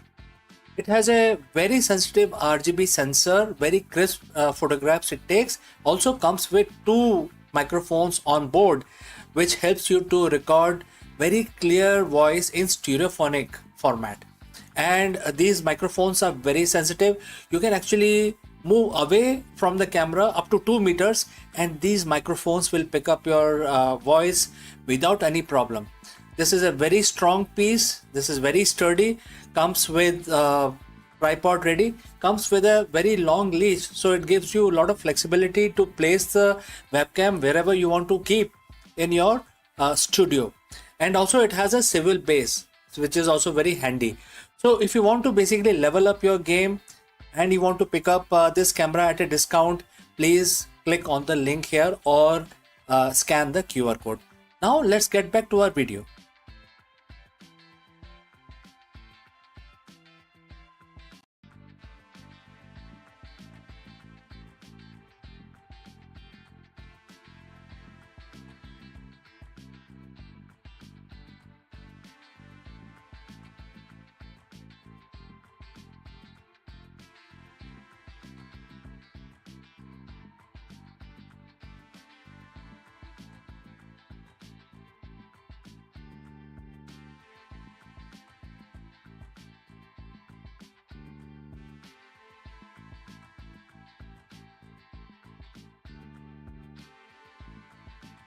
What if the universe's deepest theory can be unlocked not by maze of equation, but by just four guiding truth?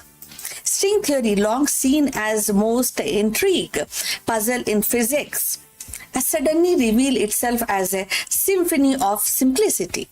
Researchers now propose that with only four assumptions, the grand idea of vibrating string, thread weaving matter's energy, and space and time emerges naturally. It is as if the cosmos itself whispers and complexity is born from elegance and infinite rest on the shoulders of few. So let's discuss this subject further. In the vast landscape of theoretical physics, string theory has long stood as both a beacon of possibility and a labyrinth of complexities. For decades, it has promised a unified framework, a way to reconcile quantum mechanics with the general relativity, to weave together the smallest particle and the largest cosmic structure into a single tapestry. Yet, its reputation has often been that of an intrigue puzzle and requiring layers upon layers of assumptions, mathematical scaffolding, and abstract dimensions. Now, researchers suggest that the path to string theory may be far simpler than imagined.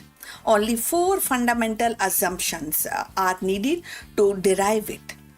And this proposal reframes the narratives, and instead of towering the edifice built on the countless hypotheses, string theory could emerge from a fundamental foundation as an elegant as the theory itself aspiring to be. So the assumptions are not arbitrary. They are principles that resonate across physics, and they speak of symmetry, consistency, and universality of interaction. So by stripping away the access, scientific and scientists reveal that the string theory is not a speculative castle in the cloud, but a natural consequence of few guiding truth. So if you have reached this far, please inform us from which city you have tuned in and in which language you are watching this video. This will help us to determine the reach of our channel. So going forward, imagine the implications. If the string theory can be distillized into four assumptions, it becomes less of distinct dream and more of logical inevitability. And it suggests that the universe at its deepest level may indeed be composed of vibrating string and tiny filaments of energies whose oscillations give rise to particles, forces, and dimensions. The elegance of this idea lies in its economy. Complexities emerges not from the complication but from the simplicity, repeated and scaled. The simplification also challenges the perception of string theory as inaccessible, and for years critics have argued that it is too abstract, too detached from the experiment, and too reliant on the mathematical gymnastics. But if its derivation rests on only four assumptions, then its beauty is not in its difficulty but in its clarity. It became a framework that is not imposed but discovered, a theory that flow naturally from the bedrocks of physics. This shift has profound consequences for how we think about the universe. String theory has always hinted at a hidden dimensions and at possibility that the reality is richer than what we perceive. With the simplified foundation, these dimensions feel less like a speculative add-ons and more like a necessary outcomes. So the theory becomes not a patchwork of ideas but a seamless extension of physical law. It suggests that the universe's deepest secrets are not locked behind complexities but revealed through a simplicity. For the lay person, the idea is both humbling and exhilarating. To know that the universe might be explained by four assumptions is to glimpse the elegance of nature's design. It is to realize that beneath the chaos of particles and forces lie a harmony as simple as a string's vibration. Just as music arises from oscillation of strings on an instrument, so too might matter and energy arise from oscillation of cosmic strings. The metaphor is irresistible, and the universe as a symphony and its notes played on string of a reality itself. Of course, the challenges remain, and the string theory still awaits experimental confirmation, still faces questions about testability and prediction. But the simplification offers hope, and it suggests that the theory is not an artificial construct but a natural consequence waiting to be revealed in data and observations.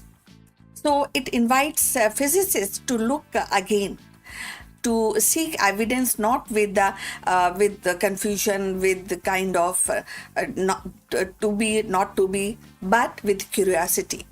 So knowing that framework is grounded in simplicity. So in the end, the proposal that string theory rests on the four assumptions is more than a technical achievement. It is philosophical statement about science itself. It reminds us that the universe is not obliged to be complicated. It may be vast, mysterious, and awe-inspiring, but at its heart, it may be governed by the principle that are few, elegant, and profound. So to uncover those principles, it is a step closer to ultimate goal of physics, a unified understanding of everything, from the smallest quark to the largest galaxies, all vibrating together in the cosmic symphony of strings. So in the end, the revelation of that string theory may rest on only four assumptions, and it is more than a technical breakthrough. It is a testament to the universe elegance and complexities once thought to be the hallmark of ultimate truth give way to the simplicity, showing us that the thread and the cosmos may be woven from just handful of threads. From a simplest and smallest vibration to the grandest galaxies, reality hums with the music of strings, reminding us that the deepest mysteries are often born from a simplest note. So we have come to the end of this subject. Look forward for your comments. And thanks for watching. Please like and subscribe our channel, and see you in the next one. But before we end, a few words from our affiliate partner. Stop settling for a good enough video. If your built-in laptop camera looks like a grainy mess, it is time for an upgrade. Want to instantly level up your video presence? I like to present the Lenovo Performance FHD webcam. This is a game changer for your desktop setup. Technically, this is packed. It has a very sensitive RGB sensor, very crisp photographs it takes. Also comes with two microphones on board, which helps you to record very clear voice in stereophonic format. And these microphones are very sensitive. You can actually move away from the camera up to 2 meters, and these microphones will pick up your voice without any problem. This is a very strong piece. This is very sturdy. Comes with tripod ready. Comes with a very long leash, so it gives you a lot of flexibility to place the webcam wherever you want to keep in your studio. And also it has a swivel base, which is also very handy. So if you want to basically level up your game and you want to pick up this camera at a discount, please click on the link here or scan the QR code. Now let's get back to our video.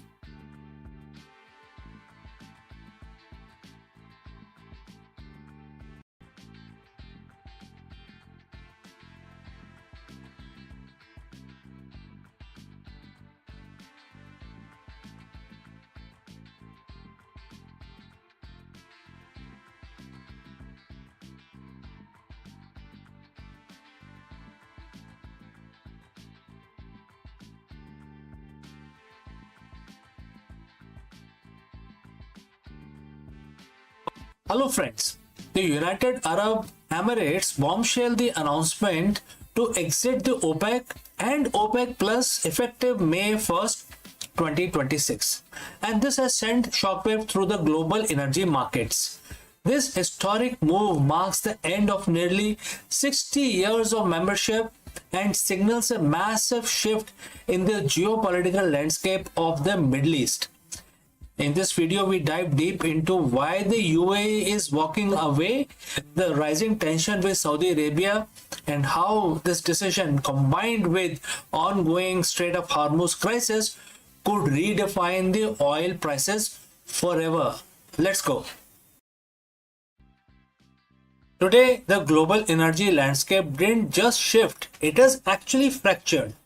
In a bombshell announcement that has sent shockwaves from Wall Street to Riyadh, the UAE, United Arab Emirates, has officially declared its exit from OPEC and OPEC Plus alliance effective May 1st, 2026. This isn't just a policy change, it's a geopolitical earthquake. For nearly 60 years, the UAE has been the cornerstone of the world's most powerful oil cartel. But as of this morning, Abu Dhabi is walking away, leaving the Saudi-led organization in what many are calling its biggest crisis since 1970. Why now? What does this mean for your gas prices? And is this the beginning of the end of OPEC? Today we are breaking down the UAE declaration of independence and the massive blow it deals to the global oil order. If you've reached this far, friends, please inform us from which city you have tuned in and in which language you're watching this video. This will help us determine the reach of our channel. Now moving on, to understand why this is happening, we have to look at the growing tension between UAE and the cartel, which is de facto leader Saudi Arabia. For years, the UAE has been frustrated. They have invested billions into expanding their production capacity, aiming for 5 million barrels per day by 2027. But under OPEC's strict quota system, they have been forced to keep much of that oil in the ground. The UAE message is clear. We have the oil, we have the tech, we want to sell it. The official statement from the Emirates news agency emphasizes a strategic and economic recalibration. Essentially, the UAE believes their national interest, which is monetizing their reserves, while demand is very high at this point in time. So they want to make sure that they monetize well in time, no longer align with the production cuts demanded by the rest of the group. By leaving UAE is better on itself by itself, they are trading the security of the cartel for flexibility because of the free market and other pressures, right?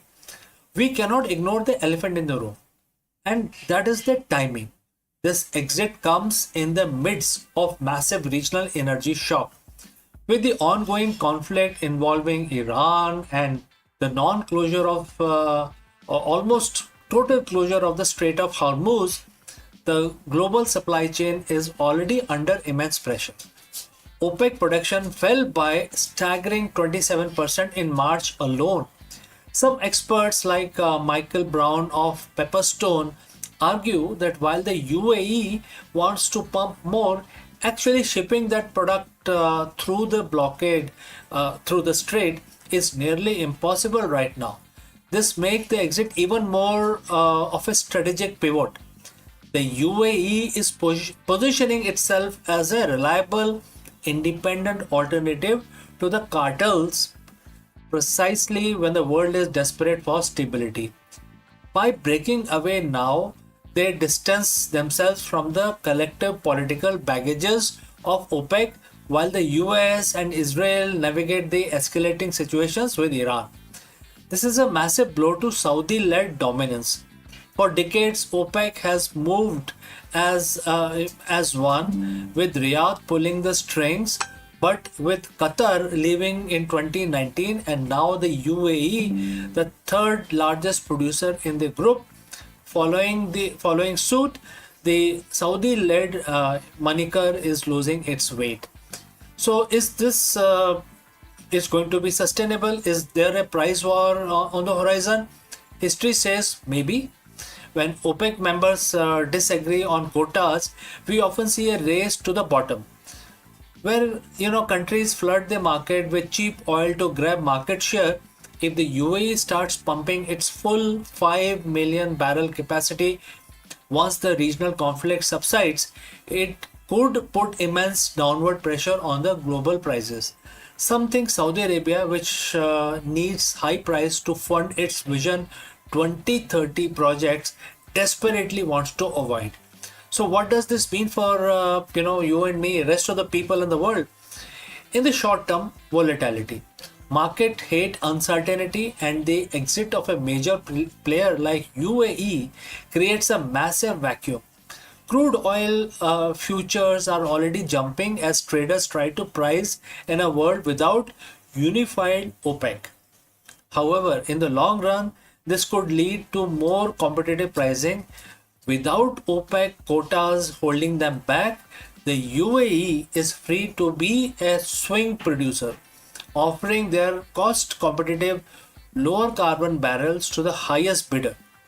If other members see the UAE succeeding outside the cartel, we could see a domino effect where Kuwait or Iraq start questioning their own membership. The OPEC crack isn't just a headline, it is the possible start of a decentralized energy market. The UAE exit effective May 1st is the gamble of the historic proportions. They are betting that the future of energy belongs to the flexible and independent, not collective. As the sun set on nearly 60 years of UAE OPEC cooperation, a new era of energy geopolitics begins now. So, is OPEC dead? Very big question, right? Or will Saudi Arabia find a way to rein in the remaining members? Let us know what you think in the comments below. Does this mean cheaper gas or more global instability? In either cases, I would like to know what are your thoughts. So don't forget to hit the subscribe button and turn on the notification. We'll be tracking the market reaction and the situation in the Strait of Hormuz every day as the story develops. Thanks for watching, thanks for joining live, and I will catch you again in the next one. Before I part ways today, a word about our affiliate partner. Stop settling for a good enough video. If your built-in laptop camera looks like a grainy mess, it is time for an upgrade. Want to instantly level up your video presence? I like to present the Lenovo Performance FHD webcam. This is a game changer for your desktop setup. Technically, this is packed. It has a very sensitive RGB sensor, very crisp photographs it takes. Also comes with two microphones on board, which helps you to record very clear voice in stereophonic format. And these microphones are very sensitive. You can actually move away from the camera up to 2 meters and these microphones will pick up your voice without any problem. This is a very strong piece. This is very sturdy. Comes with tripod ready. Comes with a very long leash, so it gives you a lot of flexibility to place the webcam wherever you want to keep in your studio. And also it has a swivel base, which is also very handy. So if you want to basically level up your game and you want to pick up this camera at a discount, please click on the link here or scan the QR code. Now let's get back to our video.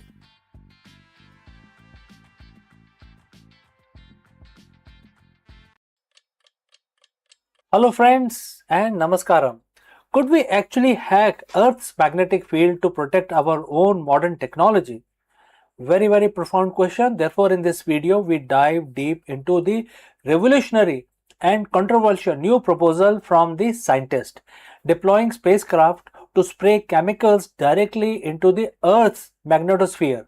As our reliance on satellite and power grids and GPS grows, so does our vulnerability to external solar storms. Could a man-made solar shield be the key to preventing a global blackout? Let's discuss this further. Imagine you're living in a world where everything just stops. No GPS to guide your travel, no internet to connect your your PCs, no power grid to keep your lights on. It sounds like the plot of a disaster movie. But it's a very real threat looming 93 million miles away on the surface of the sun. We have spent decades getting better at predicting space weather, acting like people in village watching a river rise, hoping we can warn everyone before the flood hits. But what if we didn't just watch? What if we could actually build a wall to stop the water? Today we're looking at a bold new proposal from scientists, a storm wall designed to actively hack Earth's magnetic field. Can we really engineer our way out of a solar storm, a massive one? To understand why we need a solar shield, we have to understand our current defenses. The magnetosphere. It's a vast invisible bubble around our planet that deflects the sun's charged particles away from Earth. Usually it does a great job, but it is not impenetrable. The danger comes when the sun releases a massive eruption known as the coronal mass ejection or CME. When this cloud of magnetic energy hits Earth, it can trigger a process called magnetic reconnection. Think of it like a shortcut. When the solar magnetic field aligns just right with our own, it rips a hole in the shield. This allows solar energy to flood into our near-Earth space, causing geomagnetic storms. Why should you care about this? Because our modern world is fragile. We have seen these storms fry satellites, disrupt radio signals, and surge power grids with enough voltage to cause massive blackouts. In May 2024, a major storm hit, causing hundreds of millions of dollars in losses for the agriculture industry alone when the GPS guided tractors could not function. As our tech dependency grows, our vulnerability to these invaders from space only get worse. So friends, if you have reached this far, please inform us from which city you have tuned in and in which language you are watching this video. This will help us determine the reach of our channel. Alright, let's move forward. So how do we fix this issue? A team led by Brian Walsh from Boston University has proposed a concept called storm wall. If you can't make the shield stronger, why not give it an airbag? The idea is to launch a fleet of 6 spacecraft into specific orbits. These ships would carry payloads of alkaline chemicals like barium or lithium, which they could spray into the magnetosphere. When these chemicals are released, the photoionized, they actually become photoionized, creating a cloud of artificial plasma. This plasma would essentially thicken the boundary between us and the solar wind. By adding this mass to the critical frontier of magnetosphere, the storm wall would disrupt the energy flow of incoming storms. It forces the space weather bounce back around and past our planet instead of punching through. Computer simulation suggests this could reduce the intensity of the geomagnetic storm by more than 50%. It's not about stopping the sun, it's about turning a catastrophic hit into a glancing blow. Now, before we go spraying chemicals into space, we have to talk about the but part of it. And there are several buts here. First, the cost. We are talking about launching 6 spacecrafts, each carrying material equivalent to roughly 12 oil trucks. It's a one and done solution. Once the chemicals are sprayed, the system essentially spends it. It's incredibly expensive, and then there is ethical and environmental questions about geoengineering. While the researchers argue that the risk of contamination is very low since the plasma gets swept away by the solar wind within about 6 hours, any attempt to hack the planetary system comes with a lot of uncertainty. We have to ask, what are the unintended consequences of messing with our magnetic field? Any project of this scale would require massive international cooperations, oversight, and transparency. Is the storm wall the future of space defenses? Maybe. As we pour money into orbital infrastructure and space-based data centers, the financial math, as the researchers put it, might start to make sense. The reality is that if we build this, it wouldn't just protect our one country or one group of satellites, it would serve as a collective shield for the entire planet. We are becoming a space-faring civilization, which means we have to start acting like one. Whether or not we use space airbags, we have to find better ways to live within the volatile star we orbit. So friends, what do you think? Should we be experimenting with our planet's magnetic field, or is it the risk too high? Let me know your thoughts in the comments below. Thanks for watching and stay curious. I will catch you again in the next one. Hello friends, welcome to this high-level executive briefing. We explore the profound leadership wisdom found in Bhagavad Gita.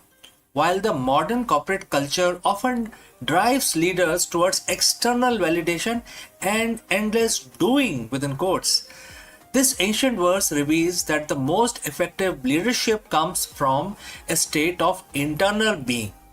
The inside-out executive breaks down how the concept of the yogi, one who is happy within and flooded with self-enlightenment, translate directly to the modern C-suite.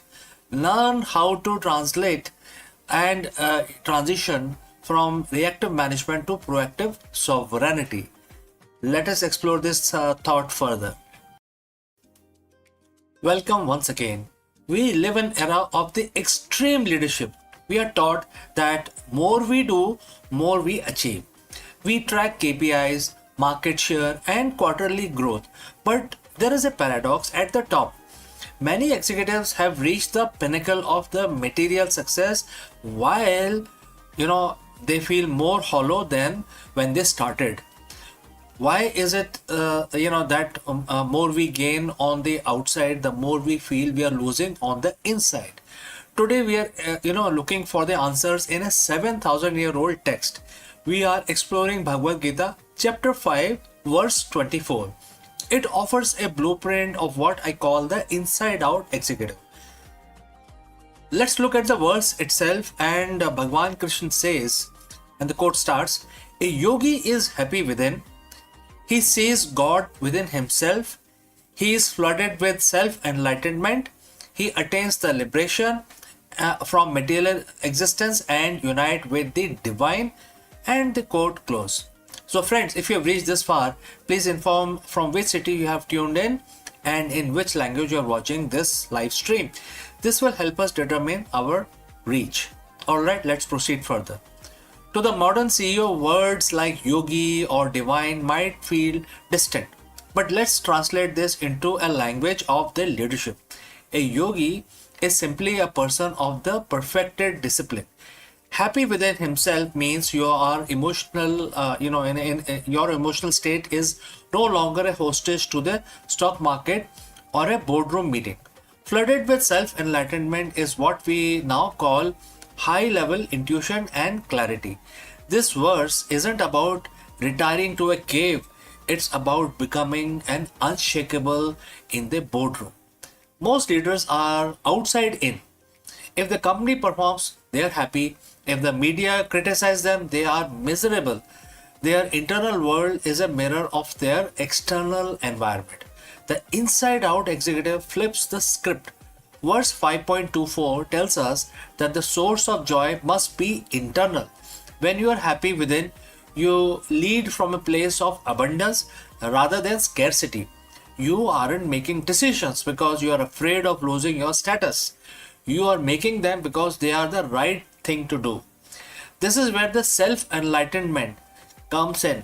When the noise of ego and anxiety is silenced, you gain the quiet mind. In that quiet, you see the God within, or in professional terms, you access your highest intelligence. Now let's talk about the most provocative word in this verse, liberation. In the Gita, this is the moksha, which is freedom from cycle of birth and death. For an executive, this is freedom from the material grind. Think about it. How much of your stress comes from things you cannot control? The economy, the competition, the global supply chain. Liberation means you are no longer a slave to these outcomes. You perform your dharma, which is your duty, with 100% intensity, but your soul isn't crushed if the result fluctuate. Ironically, this detachment makes you more powerful. A leader who doesn't need a specific outcome to feel whole is the most dangerous person in a negotiation. You have nothing to lose because your fulfillment is already locked in internal space. So how do we apply this tomorrow morning, right? First, the morning audit. Before you check your emails, which is coming from outside, check your inside. Spend 5 minutes in silence. Find that internal happiness before the world try to give you its version of it. Alright?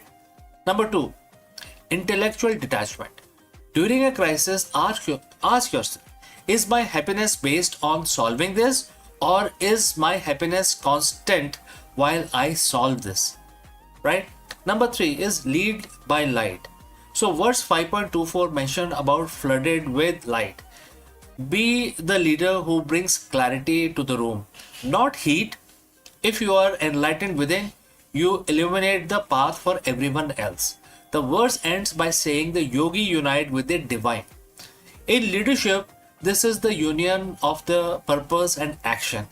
When your internal state matches your external impact, you aren't just working anymore, you are fulfilling your mission. So don't just lead a company, lead yourself first. Be the inside out executive. And friends, we have come to the end. Thanks for joining live. Thanks for your time. If you have any questions, please do not hesitate to send it across. Before we end this section, a word about our affiliate partner.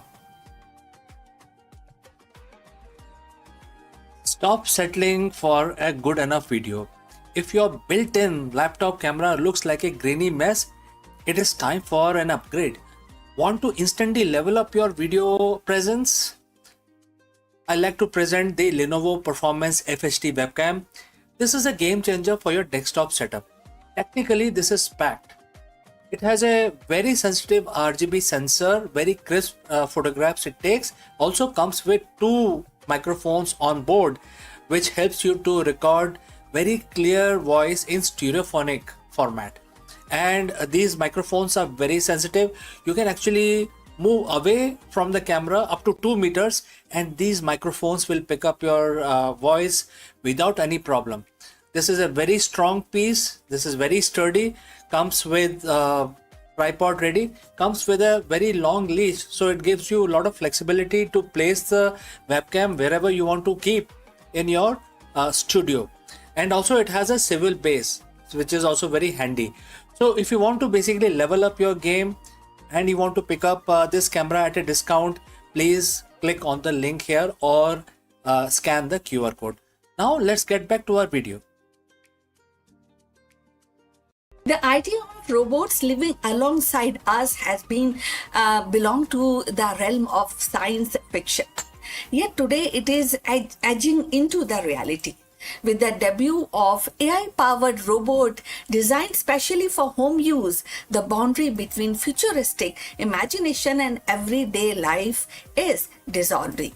These machines are no longer confined to factory floors or research labs. They are stepping into kitchen, living room, bedroom, promising to transform the domestic routine. The debut of AI robots for domestic use is not just a technological milestone, it is a cultural one also. It sparks curiosity, inspires hope, ignites debate. So, are we welcoming helpful assistants into our lives or surveillance device disguised as a companion? The answer may shape not only the future of our household but also the broader relationship between human and intelligent machine. Artificial intelligence has begun to step out of the research lab and corporate offices into the most intimate of the space, our home. So debut of AI powered domestic robots marks a turning point in consumer technology, one that blends convenience with controversy. So these machines are designed to handle everyday tasks, tidying rooms, monitoring energy use, assisting with cooking, or even offering companionship. And this appeal lies in the promise of freeing up time, reducing household stress, and creating a seamless, smart living environment.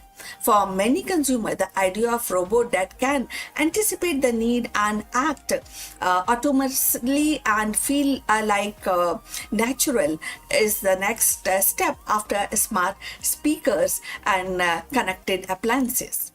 Yet that excitement is tempered by uneasy, and that is privacy debate over flared almost immediately. Unlike a vacuum robot that simply mop your floor plans, and these new AI robots can equipped with advanced sensory cameras, microphones. So they don't just clean, they observe, interpret, and learn. That means that they are constantly collecting data from household routine, personal habits, even private conversations. So for some, this feels like inviting a surveillance device into the living room. The questions become: who owns that data and how securely is it stored? So if you have reached this far, please inform us from which city you have tuned in and in which language you are watching this video. This will determine the reach of our channel. So going forward, the consumer interest is undeniable. Early demonstrations have drawn crowds, and pre-order suggests a strong demand. Families imagine robots that can help elderly relatives, parents, and vision assistants with the childcare. And the professionals see value in delegating some routine work. So, but alongside with enthusiasm, the critics warn of the risk of dependency and erosion of boundaries. So, if a robot can recognize emotions, respond to the stress, and adapt to the personal preferences, does it cross into the territories of replacing human interaction? So, and if the companies monetize the insight gathered from these robots, does the home cease to be a private sanctuary? So, this tension between innovation and intrusion defines the current debate. On one hand, AI robot for home use could actually revolutionize the domestic life. It can provide easiness in the domestic life, making home safer, more efficient, and more responsive. On the other hand, they raise profound ethical questions about autonomy, consent, and surveillance. The debut of these robots is not just a technological milestone, it is a cultural one too. It actually forces society to grapple with what we value more: convenience or privacy, automation or intimacy. For now, the spotlight remains on consumer curiosity. The allure of futuristic living is strong, and many are eager to experiment. But as adoption spread, the conversation will inevitably shift from novelty to accountability. The home, once the most private space, is becoming the next frontier for AI, and how we navigate this frontier will shape not only our domestic life but also our broader relationship with technology. The arrival of AI robots in our home is more than a technical upgrade. It is definitely, as we are discussing, cultural shift. These machines promise efficiency, they also promise safety, and even the companionship, yet they are that is a challenge of our notion of privacy, intimacy within the household. So, as consumer embrace this, and society must also confront the deeper questions: how much of our personal lives are we willing to share with the machines, and who ultimately control that information?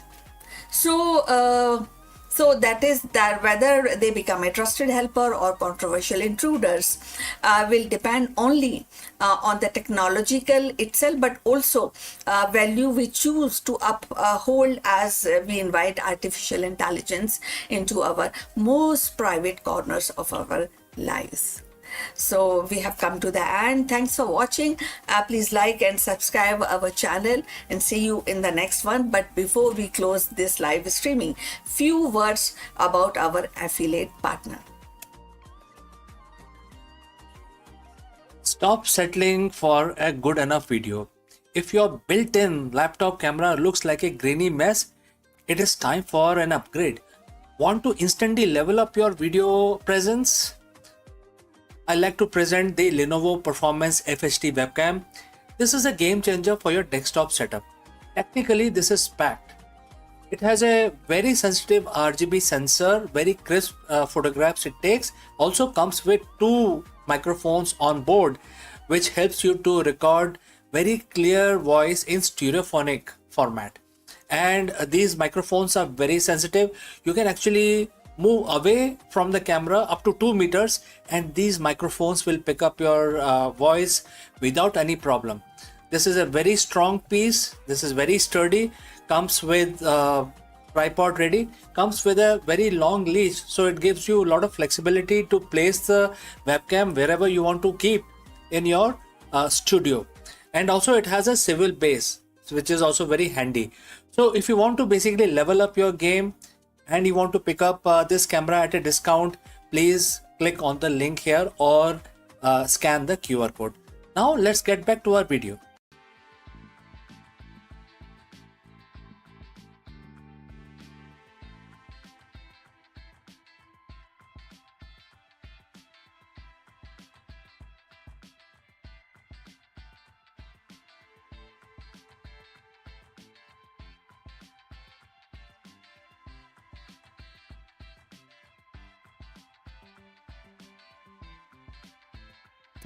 In every cafe, the ritual of espresso feels like alchemy. Steam hisses, aroma bloom, and the tiny cup promises intensity beyond its size. Yet, behind this daily magic lies a hidden order, a choreography dictated not by chance but by physics. Water under pressure doesn't simply sip through the coffee. It navigates labyrinth of particles, carving channels and balancing resistance, and of course unlocking flavors in a precise sequence. The perfect shot, that exclusive harmony of sweetness, acidity and bitterness, is less an accident of artistry than a triumph of fluid dynamics. To understand the espresso is to glimpse the invisible law that governs the flow, pressure, extraction, and where the science and the taste coverage in a single sip. So let's find out more. In the quiet hum of cafe, where the hiss of steam and the clink of porcelain cups form a familiar symphony, lies a mystery that has puzzled baristas and scientists alike. Why is espresso is so difficult to make in consistently? So one day the shot is rich, velvety, and crowned with a golden crema. The next it is thin, bitter, or sour. So behind this fickleness is not just art but physics. An intricate dance of water, pressure, and porous coffee grounds. At its heart, espresso is a story of flow. Hot water, driven by 9 bars of pressures, must weave its way through a tightly packed bed of ground coffee, and each particle is tiny labyrinth and offering resistance, redirecting streams and shaping flavor. But here lies the paradox. Coffee grounds are not uniform. They are a chaotic mix of fine dust and larger granules, creating uneven pathways. So water, ever obedient to physics, seeks the path of least resistance. It carves the channel, rushing through the looser pockets while the neglecting dense one. So the result is uneven. Extraction, some grounds surrender their rich oils and sugar, while the other remains stubbornly untouched. So before we go further, if you have reached this far, please inform us from which city you have tuned in and in which language you are watching this video. This will help us to determine the reach of our channel.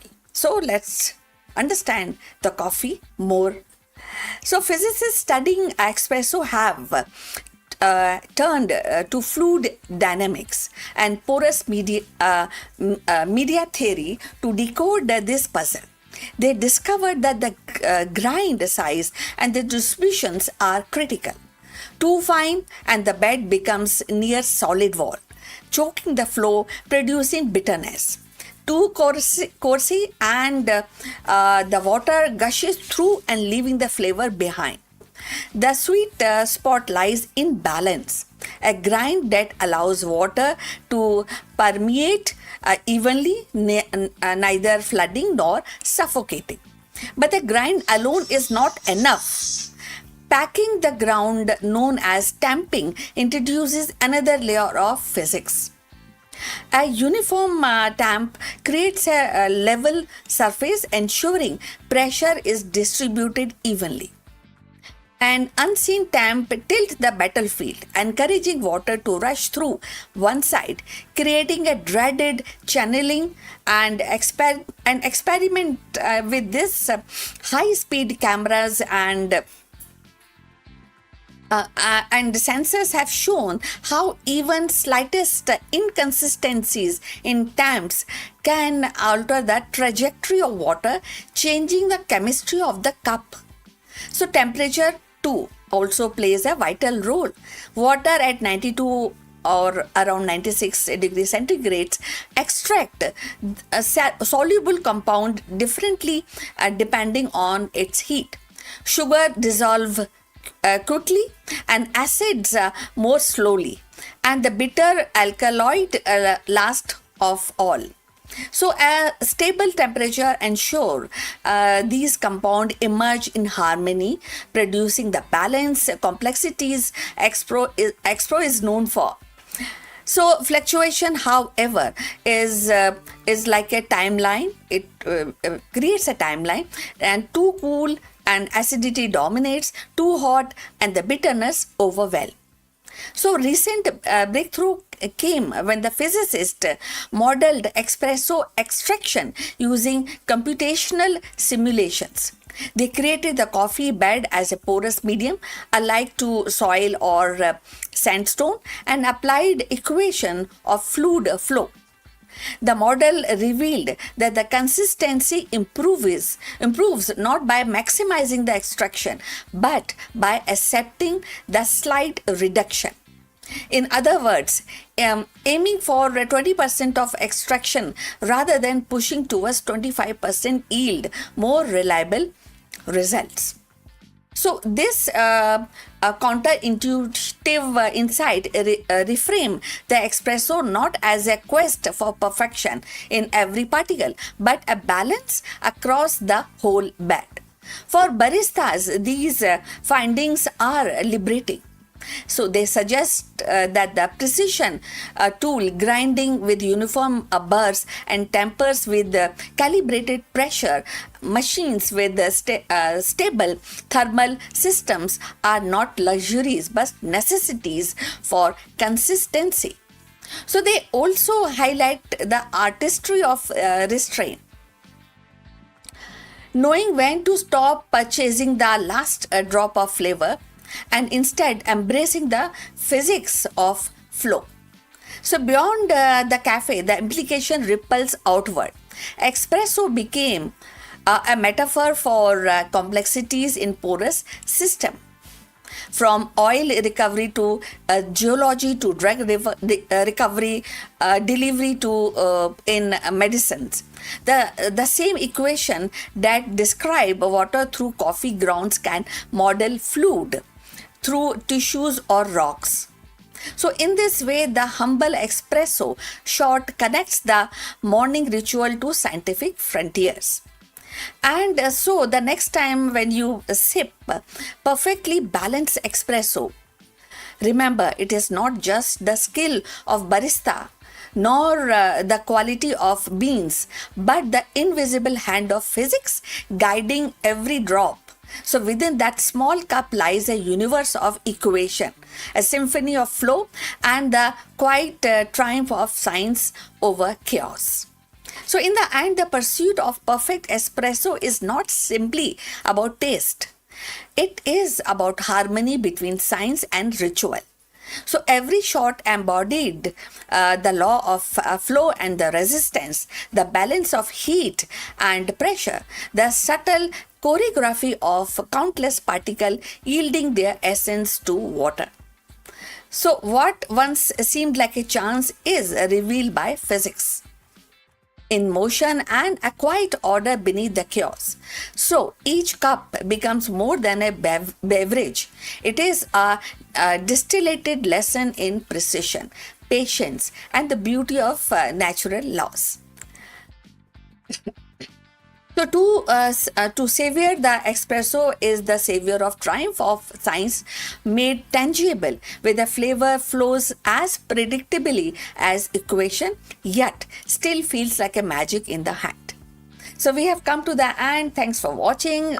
We look forward for your comments. Please like and subscribe our channel and see you in the next one. But before we end, a few words from our affiliate partner. Stop settling for a good enough video. If your built-in laptop camera looks like a grainy mess, it is time for an upgrade. Want to instantly level up your video presence? I like to present the Lenovo Performance FHD webcam. This is a game changer for your desktop setup. Technically, this is packed. It has a very sensitive RGB sensor, very crisp photographs it takes. Also comes with two microphones on board, which helps you to record very clear voice in stereophonic format. And these microphones are very sensitive. You can actually move away from the camera up to 2 meters, and these microphones will pick up your voice without any problem. This is a very strong piece. This is very sturdy. Comes with tripod ready. Comes with a very long leash, so it gives you a lot of flexibility to place the webcam wherever you want to keep in your studio. And also it has a swivel base, which is also very handy. So if you want to basically level up your game and you want to pick up this camera at a discount, please click on the link here or scan the QR code. Now let's get back to our video.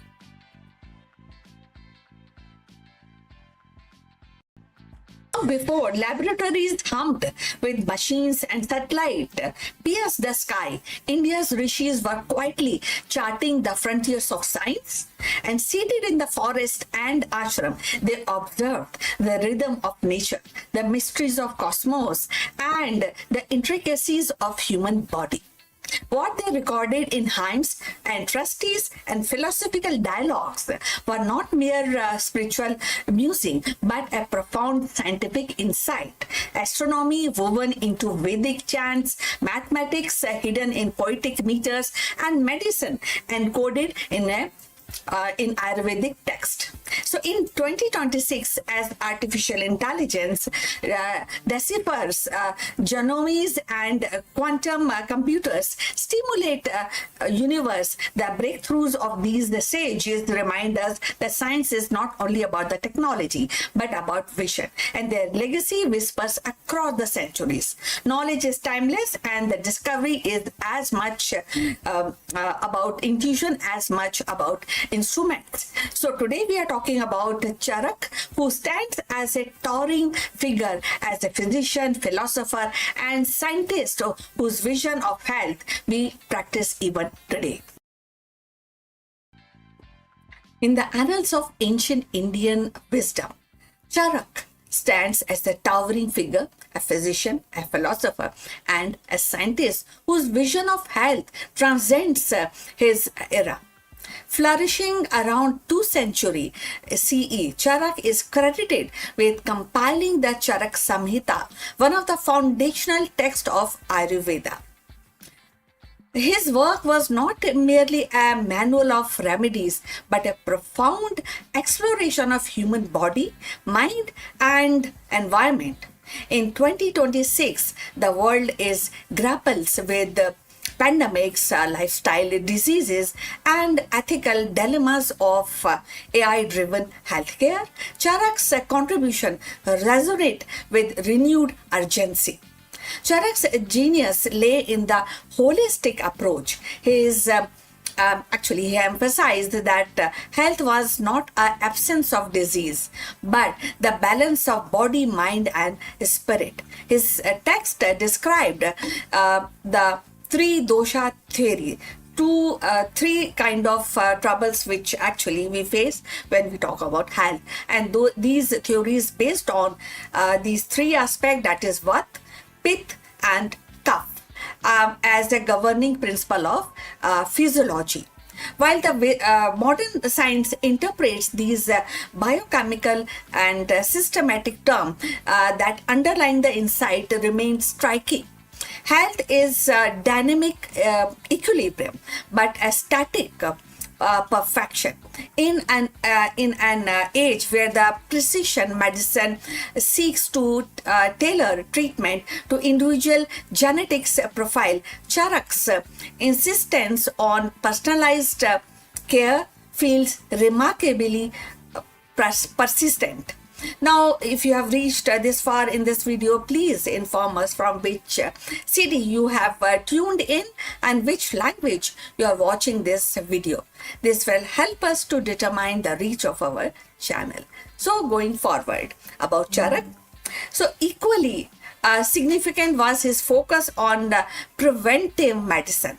Charak advocated daily regime, that is what we call in Hindi dincharya, and of course the seasonal routine, that is ritucharya, and the dietary discipline as a pillar of well-being. He warned against overindulgence, which is very, very prevalent in some areas of our existence in some part of the world. Now, of course, stress, which is also very much here in 2026, and the neglect of nature's rhythm, very crucial aspect. In 2026, when non-communicable diseases like diabetes or hypertension dominates the global health, and that burdens and his preventive ethos aligned seamlessly with modern public health campaign. The idea that lifestyle is medicine is no longer radical, but it is mainstream, and Charak anticipated it nearly 2 millennia ago. Charak also advanced medical ethics. He insisted that physician embody compassion, humility and discipline while treating patient as whole being rather than a case. So any patient is not a case, but it is like a whole human being. Now, in today's era of AI diagnostics and robotic surgery, his reminder that healing is a moral duty is invaluable. Technology may augment skills, but it cannot replace empathy. Charak's vision challenges us to ensure that science remains human-centered actually, and even as algorithm and machine reshape medicine.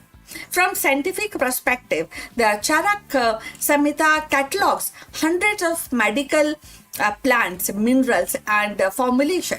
Many of these are now subject of pharmacological research with compounds like turmeric, turmeriscum and neems as a directin gaining global recognition.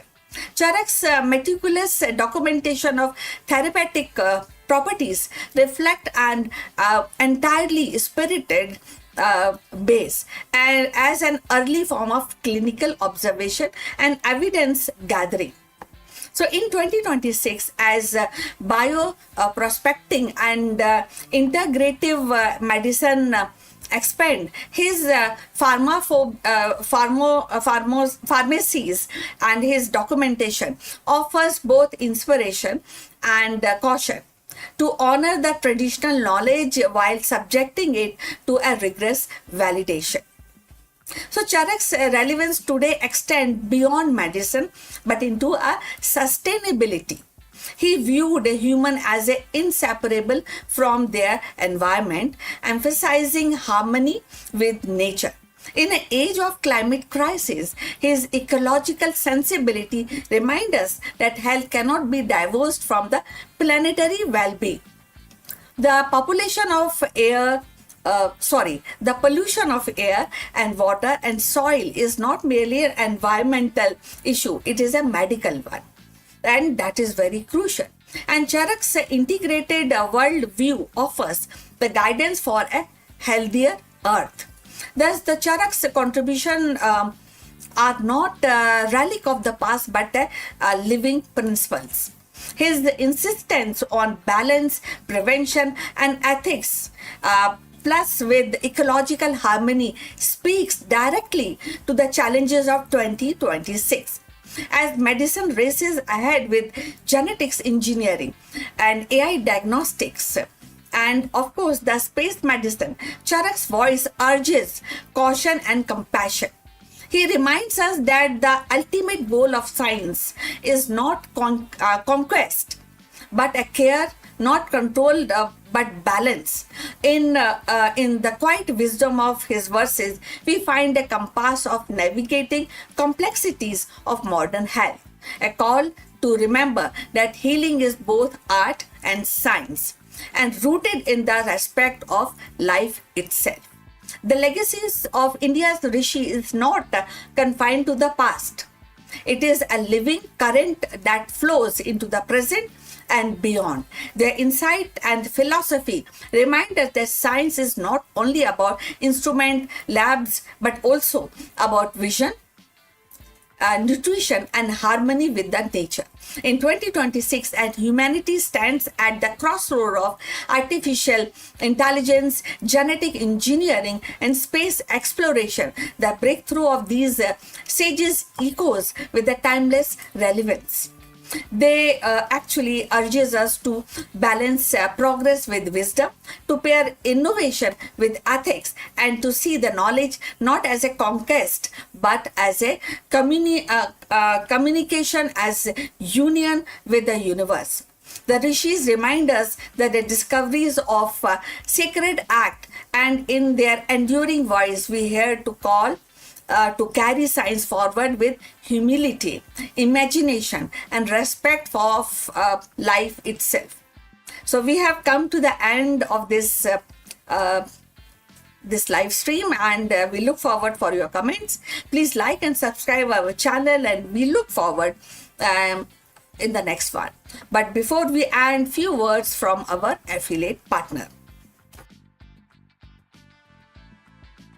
Stop settling for a good enough video. If your built-in laptop camera looks like a grainy mess, it is time for an upgrade. Want to instantly level up your video presence? I like to present the Lenovo Performance FHD webcam. This is a game changer for your desktop setup. Technically, this is packed. It has a very sensitive RGB sensor, very crisp photographs it takes. Also comes with two microphones on board, which helps you to record very clear voice in stereophonic format. And these microphones are very sensitive. You can actually move away from the camera up to 2 meters, and these microphones will pick up your voice without any problem. This is a very strong piece. This is very sturdy. Comes with tripod ready, comes with a very long leash, so it gives you a lot of flexibility to place the webcam wherever you want to keep in your studio. And also it has a swivel base, which is also very handy. So if you want to basically level up your game and you want to pick up this camera at a discount, please click on the link here or scan the QR code. Now let's get back to our video.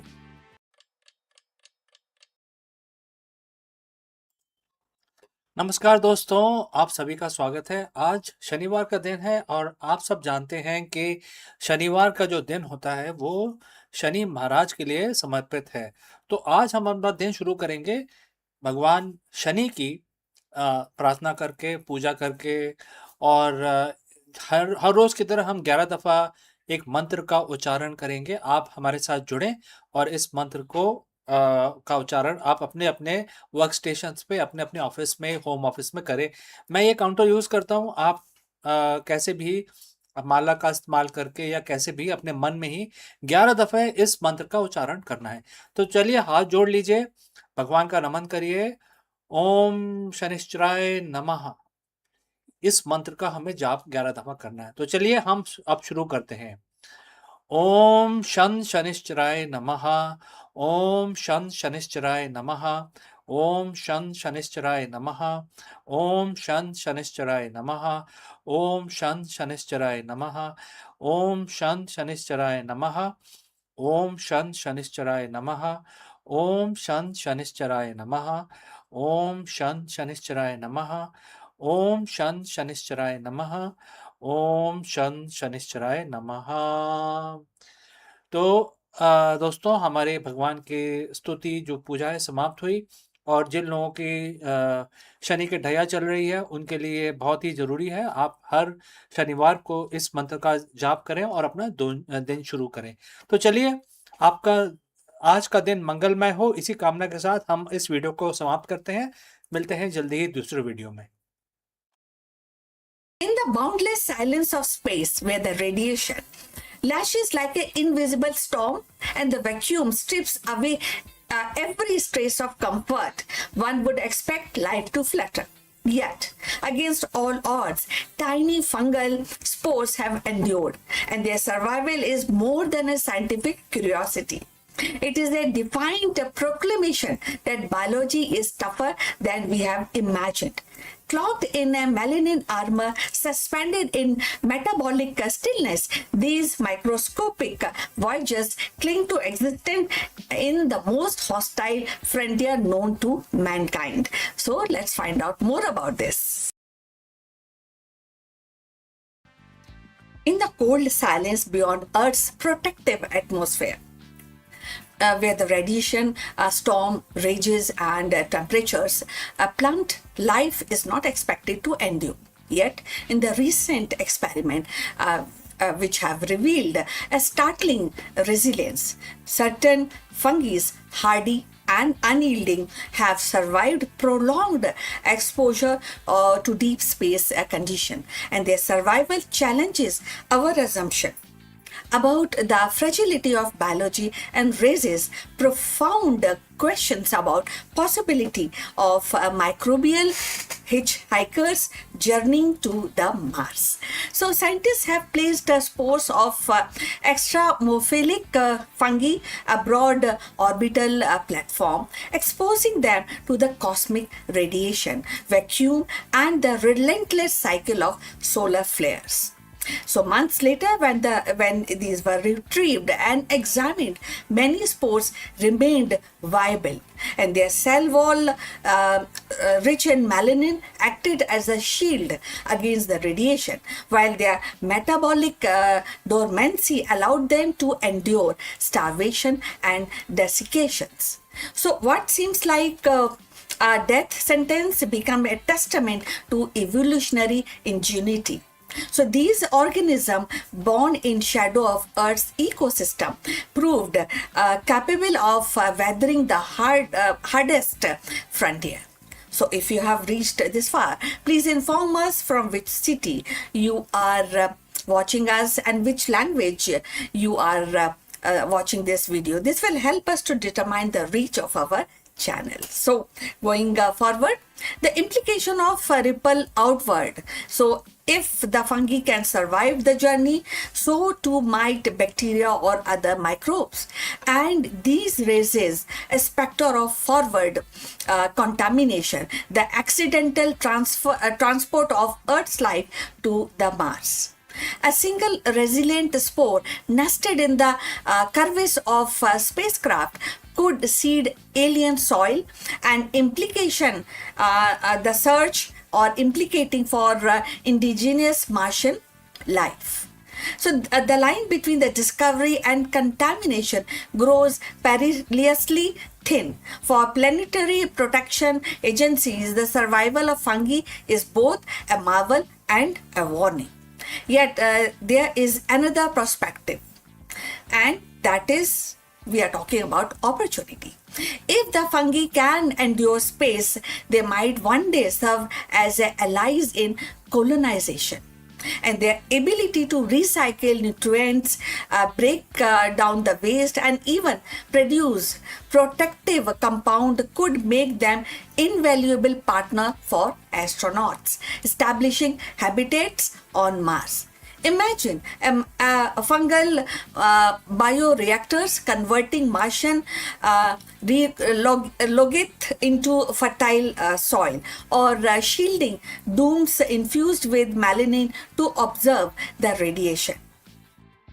So what begins as a survival experiment could evolve into a cornerstone of extraterrestrial agriculture and medicine. The survival of fungi also touches on the deeper philosophical questions, and that is life. And it seems it is like a fragile frame, easily extinguished, but can the strong force that can cling to existence wherever it can. So the cosmos, the vast and indifferent, it may be, but it not empty with the possibilities. And each spore that endures in the orbit whispers of resilience, of stubborn refusal of biology to yield. In their microscopic triumph, the fungi remind us that life is not confined to Earth. It is a universal experiment, always probing the boundaries of possibilities. As humanity prepares for Mars mission, these fungal survivors stand as both cautionary tale and the beacon of hope.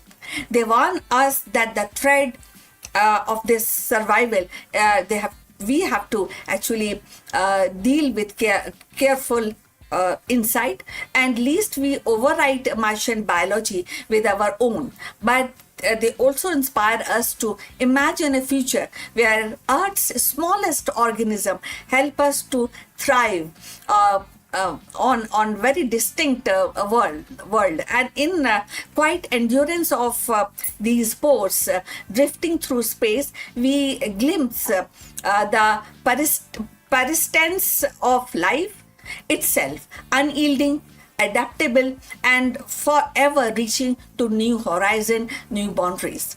In the quiet resilience of these spores drifting unbroken through the cosmic abyss, we glimpse a truth larger than any single experiment.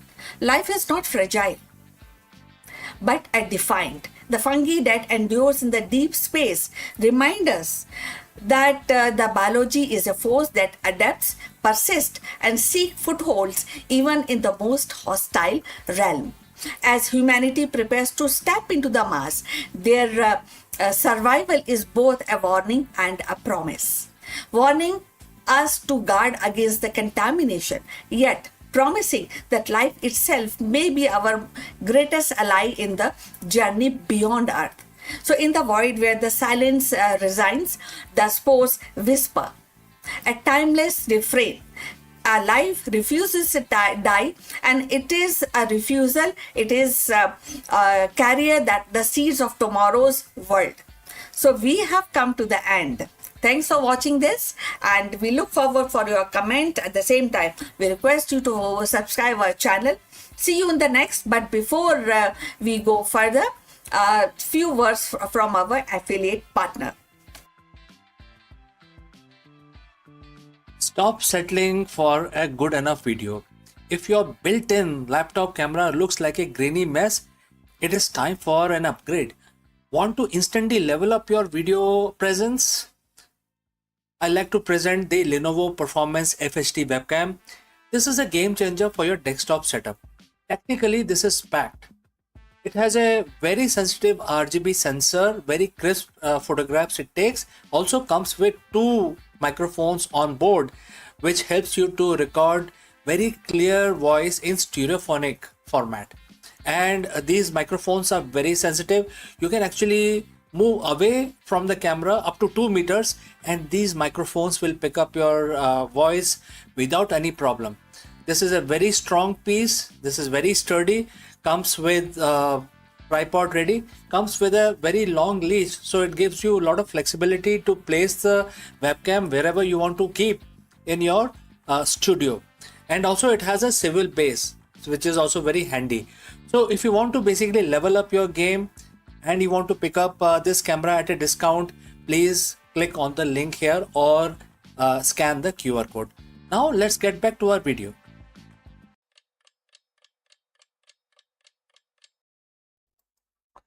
नमस्कार दोस्तों, आप सभी का स्वागत है। आज शनिवार का दिन है और आप सबको पता होगा कि जो शनिवार का दिन होता है वो कर्म के स्वामी शनि जी को समर्पित होता है। तो आज हम अपना दिन शुरू करने से पहले हम भगवान की स्तुति करेंगे, भगवान शनि महाराज की हम वंदना करेंगे। और आप जैसे जानते हैं कि एक छोटा सा मंत्र हम पढ़ेंगे, इसको 11 दफ़ा करेंगे और 11 दफ़ा करने के लिए आप हमारे साथ जुड़ें। और हम इस काउंटर का इस्तेमाल करते हैं हमेशा की तरह। आप जैसा मर्जी आप गिन सकते हैं, आप माला का इस्तेमाल कर सकते हैं, आप अपने मन में भी गिन सकते हैं, लेकिन 11 दफ़ा करें अपना दिन शुरू करने से पहले। आज शनिवार को, हर शनिवार को आप शनि जी का ध्यान करें। चलिए हाथ जोड़ के नमन करते हैं और उनकी आराधना हम शुरू करते हैं। ओम शन शनश्चरे नमः, ओम शन शनश्चरे नमः, ओम शन शनश्चरे नमः, ओम शन शनिश्चरे नमः। ओम शन शनिश्चरे नमः। ओम शन शनिश्चरे नमः। ओम शन शनिश्चरे नमः। ओम शन शनिश्चरे नमः। ओम शन शनिश्चरे नमः। ओम शन शनिश्चर्ये नमः। ओम शन शनिश्चर्ये नमः। ओम शन शनिश्चर्ये नमः। तो दोस्तों 11 दफा हमने आज भगवान शनि महाराज जो कर्म के देवता होते हैं, आपके लाभ और आपके जो ट्रेजेक्टरी है उसके स्वामी शनि होते हैं। तो हमेशा अपना काम शुरू करने से पहले स्पेशली शनिवार के दिन भगवान की जरूर प्रार्थना कर लें। तो बहुत बहुत धन्यवाद हमारे साथ जुड़ने के लिए। आपका दिन शुभ हो। तब तक के लिए मैं आपसे इजाजत लेता हूं। अगले ही वीडियो में जल्दी ही मिलता हूं, कहीं मत जाएगा। नमस्कार। हेलो दोस्तों, नमस्कारम। आप सबका स्वागत है। आज हम स्पेस एक्स के आईपीओ के बारे में बात करेंगे। आपको सबको पता होगा कि रिसेंटली एक स्पेस एक्स का बहुत बड़ा एक आईपीओ आया है मार्केट में। आपने क्या उसमें निवेश किया है या सोच रहे हैं? एलन मस्क की कंपनी स्पेसएक्स शेयर मार्केट में एक धमाकेदार एंट्री ले चुकी है और आज हम इस वीडियो में बात करेंगे कि लिस्टिंग के बाद शेयरों में क्यों ऐसी इतना उछाल आया है, रॉकेट जैसी तेजी से बाजार में उछाल आया है और बाजार ने इतना पॉजिटिव रिएक्शन क्यों दिया है, इसके बारे में हम चर्चा करते हैं। चलिए आगे बढ़ते हैं। दोस्तों 12 जून 2026 को ये स्पेसएक्स का जो आईपीओ था वो लिस्ट हुआ था स्टॉक एक्सचेंज पे। और ये एक मामूली आईपीओ नहीं है, ये दुनिया का अब तक का सबसे बड़ा आईपीओ था। ट्रिलियंस ऑफ डॉलर्स की बात हो रही है इसमें। एलन मस्क की कंपनी ने शेयर बाजार में कदम रखा, पहली दफा रखा है और इसने इस रखते ही कदम रखते ही तूफान आ गया है, बहुत ज़्यादा तेज़ी से आगे बढ़ा है। और हम इसकी बात करेंगे, जब इसकी बात कर रहे हैं तो इसकी वैल्यू ऑलरेडी 2.1 ट्रिलियन का मार्केट कैपिटलाइजेशन कर चुकी है कुछ ही घंटों में, कुछ ही दिनों के अंदर। तो हम अपना एनालिसिस चालू रखेंगे, लेकिन दोस्तों अगर आप यहाँ तक पहुँचे हैं तो हमें कमेंट करके बताएं कि कौन से सिटी से आप हमारा ये प्रोग्राम देख रहे हैं और किस लैंग्वेज में आप ये वीडियो देखना चाह रहे हैं। तो चलिए आगे बढ़ते हैं। सबसे पहले नंबर्स की बात करते हैं। स्पेसएक्स ने आपके शेयरों जो शेयर था वो $135 के ऊपर लिस्ट किया था। और मतलब कि जो स्टार्टिंग प्राइस है $135 है, मार्केट खुलेगा तो 135 से लिस्ट होगा। अब वहाँ पे जब लिस्टिंग जब खुलता है मार्केट तो उसके बाद ऊपर भी जाता है, नीचे भी जाता है, लेकिन सबको हैरान कर दिया। शेयरों ने जल्दी मार्केट खुलते ही 19% की उछाल मारी और डे का जो बिजनेस बंद होते होते 160.95 मतलब 135 पे ये चालू हुआ था और दिन के अंत होते होते $160.95 तक पहुंच गया। ये पर शेयर की प्राइस है। अब इसका सीधा मतलब ये है कि महज एक दिन में ही कंपनी की वैल्यूएशन 2.1 ट्रिलियन तक पहुंच गई। और ये 21 बैंकों के सिंडिकेट द्वारा मैनेज किया गया एक विशाल ऑपरेशन था, जिसे इंटरनली एक प्रोजेक्ट एपेक्स के नाम दिया गया है। जो स्पेसएक्स ने इस प्रोजेक्ट को प्रोजेक्ट एपेक्स दिया गया है और ये ग्लोबल एक आईपीओ है जिसमें अमेरिकन तो इन्वेस्ट कर सकते हैं, लेकिन दुनिया में कोई भी इंसान इसमें इन्वेस्ट कर सकता है। अब ये इन्वेस्ट करना क्यों जरूरी है? देखिए, स्पेसएक्स जो कंपनी है एक प्राइवेट ऑर्गेनाइजेशन है, लेकिन उन्होंने एक बीड़ा उठाया है कि हम एक दूसरे ग्रह पे इंसानों को पहुंचाएंगे और वहां पे कॉलोनी बनाएंगे। तो ये अकेले तो कंपनी कर नहीं सकती। अगर अगर अकेले भी करे तो फिर वो कंपनी की एक प्रॉपर्टी हो जाती है। जैसे ईस्ट इंडिया कंपनी ने भारत पे अटैक कर दिया था 200 साल पहले, 300 साल पहले। तो अगर ये मार्स पे जाते हैं तो इनकी हो जाती है। लेकिन अगर अगर ये आईपीओ है और इसको शेयर मार्केट में लोगों ने पब्लिक ने इन्वेस्ट किया है इसके अंदर, तो सबकी इसमें हिस्सेदारी हो जाती है। एक ये पब्लिक कंपनी बन जाती है, जिससे कि अगर वहाँ पे इस्टेब्लिश किया जाए तो जितने भी शेयर होल्डर्स हैं उनका पहला हक बन जाता है। तो इसीलिए ये जो आईपीओ है ये इतना इम्पोर्टेंट हो जाता है और इसी की वजह से जो लोग हैं काफ़ी एक्साइटेड हैं स्पेस एक्स में इन्वेस्ट करने के लिए। आप देखिए 2.1 ट्रिलियन हो गया, ये अब तक का सबसे बड़ा आईपीओ है दुनिया में। अब सवाल है कि आखिर इस कंपनी में ऐसा क्या है और ये सिर्फ क्या रॉकेट बनाने वाली कंपनी है?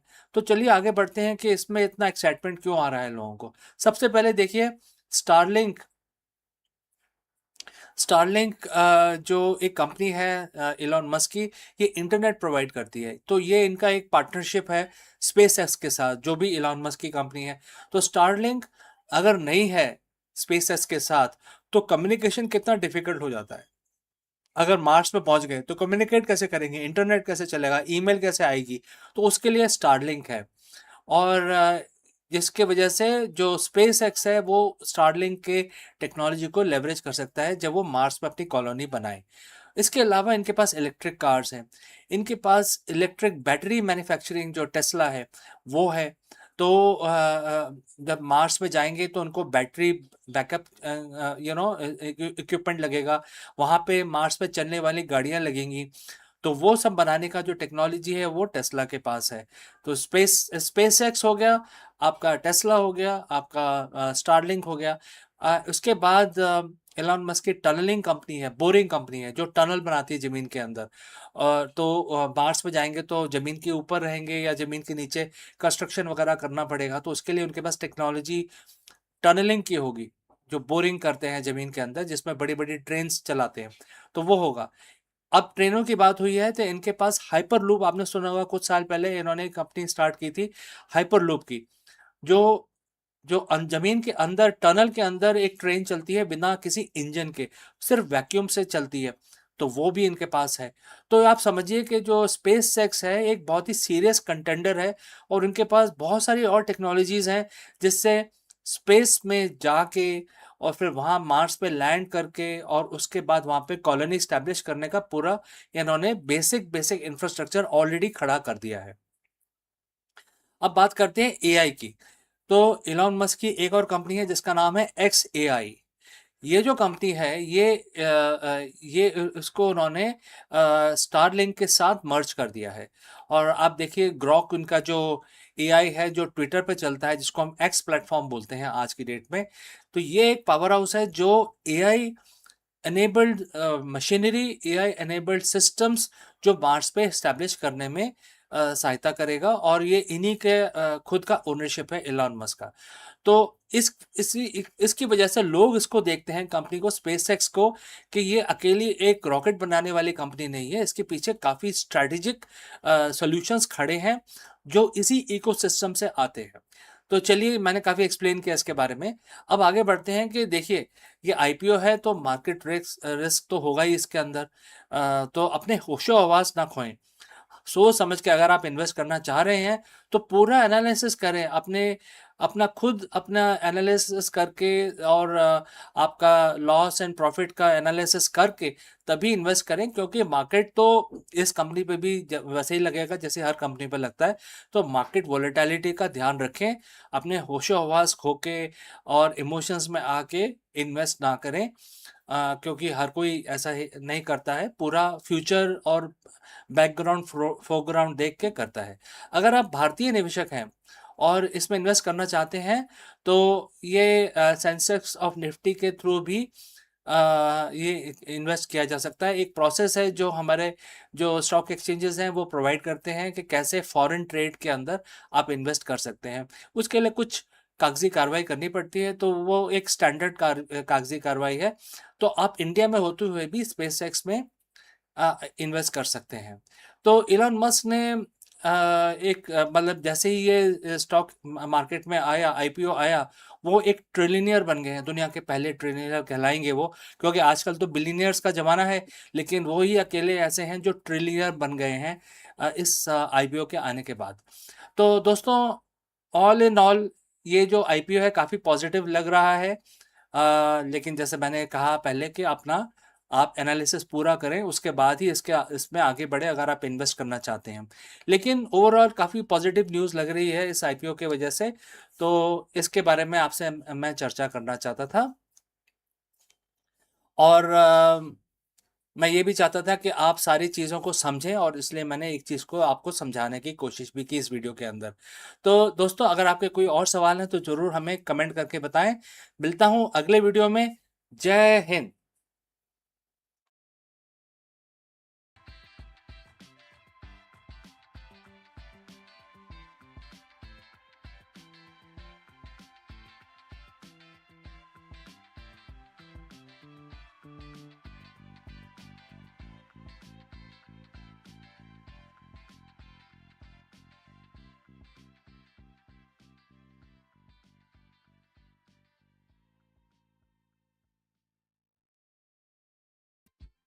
Hello, friends. We have a very profound and very deep question to address today, and that is there a part of you that survives beyond the physical world or physical realm? In this video, we dive deep into the profound wisdom offered by Bhagavad Gita and to explore the intersection of ancient Vedic philosophy and the modern conceptual science. While our bodies changes from infancy to old age, our sense of I remains constant. We explore why the Gita defines Brahman as the supreme, the indestructible entity, and how this transcendental energy operates outside the laws of decay. Let's go. Friends, every 7 years, virtually every cell in our body, in your body, my body, get replaced. Your skin, your blood, even the lining on the stomach. It's all new. And if you look at the photo of yourself from 10 years ago, you are looking at a collection of atoms that are the most part no longer belonging to you. And yet you feel like the same person.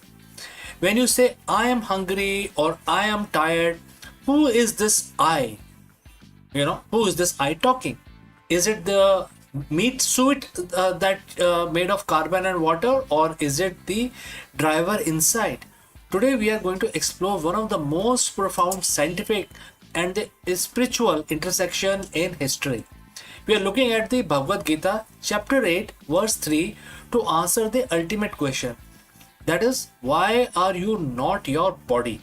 So friends, if you have reached this far, please let us know from which city you have tuned in and in which language you are watching this video. This will help us determine the reach of our channel. Alright, let's proceed further. In the middle of the literal and the metaphorical battlefield, the warrior Arjun asks about the nature of existence. Bhagwan Krishna responds with a verse that serves as a theory of everything for the souls. And the verse says, the quote starts, Brahman is the supreme, indestructible and transcendental living entity. The material nature of living entity is called Atma. And karma is the fruitive action that result in the material body of a living being. Quote close. Let's break this down like a scientist would, right? Let's look at the word Brahman, which is, in other words, is supreme entity. In physics, we talk about the laws of conservation of energy. Energy cannot be created or destroyed. Bhagavad Gita calls this Brahman. It is the fundamental stuff of the universe, which is indestructible, and also this is an indestructible observer. Number 2 is the nature of self, which is Atma or your soul. This is your software. It is the inherent nature of the living entity that remains constant even when the hardware, which is your body, changes. Number 3 is the karma, which is the mechanism. This is the kinetic force. It is the action that bridges the gap between the spiritual and the material world. And if you are not your body, then what are you? In science, we often struggle with the hard problem of consciousness. We can map the brain, we can see the neurons firing, but we cannot find you in the gray matter. Think of your body like a mobile phone. The phone has a screen, a battery, and a circuit. But the signal, which is the data, the internet, the voice of on the other side, other end, doesn't live inside the wires. If you smash the phone, the signal doesn't die. It simply has no medium to manifest through. You're getting this point? I hope you're. Now, the Gita explains that Brahman is that the signal. It is a transcendental, meaning it exists on a frequency higher than the physical world. While the body is subject to entropy, which I hope you know is the second law of thermodynamics, where everything moves towards a disorder. The soul is described as the imperishable. It's a constant. Nothing can touch it. It is the only thing in the universe that doesn't rust or get destroyed. The verse says karma. Karma is the fruitive action that result in the material body. This is the revolutionary way to look at the biology. Usually we think our DNA is the sole architect of our lives, but Gita suggests a deeper layer. Karma is the work or the energy we generate through our desires and actions. Think of it as a cloud server. Your actions are thoughts, and your Atma, which is your nature, are uploaded to the cosmic cloud. When your current device, which is your body, wears out, the data that karma determines the specifications of your next device, basically. So, based on karma, you will get into a new body. I think this is common sense, right? So, because of the theory of reincarnation. Now, it suggests that the life isn't a random accident of chemistry. It is a precise energy-driven transition. If you aren't a body having a spiritual experience, you are a spiritual energy field currently wearing a biological suit to interact with the physical world. Now, in chapter 8, there are later explains that this consciousness has the power to travel because it is not bound by the weight of the matter. It is actually non-local also. In quantum physics, we see entanglement where particle affects each other across the vast distances instantly. The Gita suggests that your consciousness is the ultimate quantum particle. At the moment of death, the indestructible living entity carries its predetermined positions and its data to its next destination as easily as the wind carries a scent from its source. So this isn't just an ancient sermon or mysticism. It is a description of high energy state of being. You are an eternal entity currently localized in a physical point in time, but your nature, which is Atma, is limitless. So why does this matter? When you realize you're not your body, the fear of the end vanishes. You stop being the broken screen and start identifying as an indestructible signal. As chapter 8 and verse 3 remind us, you are the Brahman, you are the supreme, you are the transcendental, and you are indestructible. The body is just a story your karma is currently telling you. So walk through the world today knowing that you aren't the container, you are the light inside it. Well, I would like to know your opinion, and thanks for watching, thanks for listening. If this deep dive into Gita and science resonate with you, hit the subscribe button and share this with someone who needs to remember their eternal nature. And I look forward to receiving your messages as well. Before I part ways, a word about our affiliate partner. Stop settling for a good enough video. If your built-in laptop camera looks like a grainy mess, it is time for an upgrade. Want to instantly level up your video presence? I like to present the Lenovo Performance FHD webcam. This is a game changer for your desktop setup. Technically, this is packed. It has a very sensitive RGB sensor, very crisp photographs it takes. Also comes with 2 microphones on board, which helps you to record very clear voice in stereophonic format. And these microphones are very sensitive. You can actually move away from the camera up to 2 meters and these microphones will pick up your voice without any problem. This is a very strong piece. This is very sturdy. Comes with tripod ready. Comes with a very long leash, so it gives you a lot of flexibility to place the webcam wherever you want to keep in your studio. And also it has a swivel base, which is also very handy. So if you want to basically level up your game and you want to pick up this camera at a discount, please click on the link here or scan the QR code. Now let's get back to our video.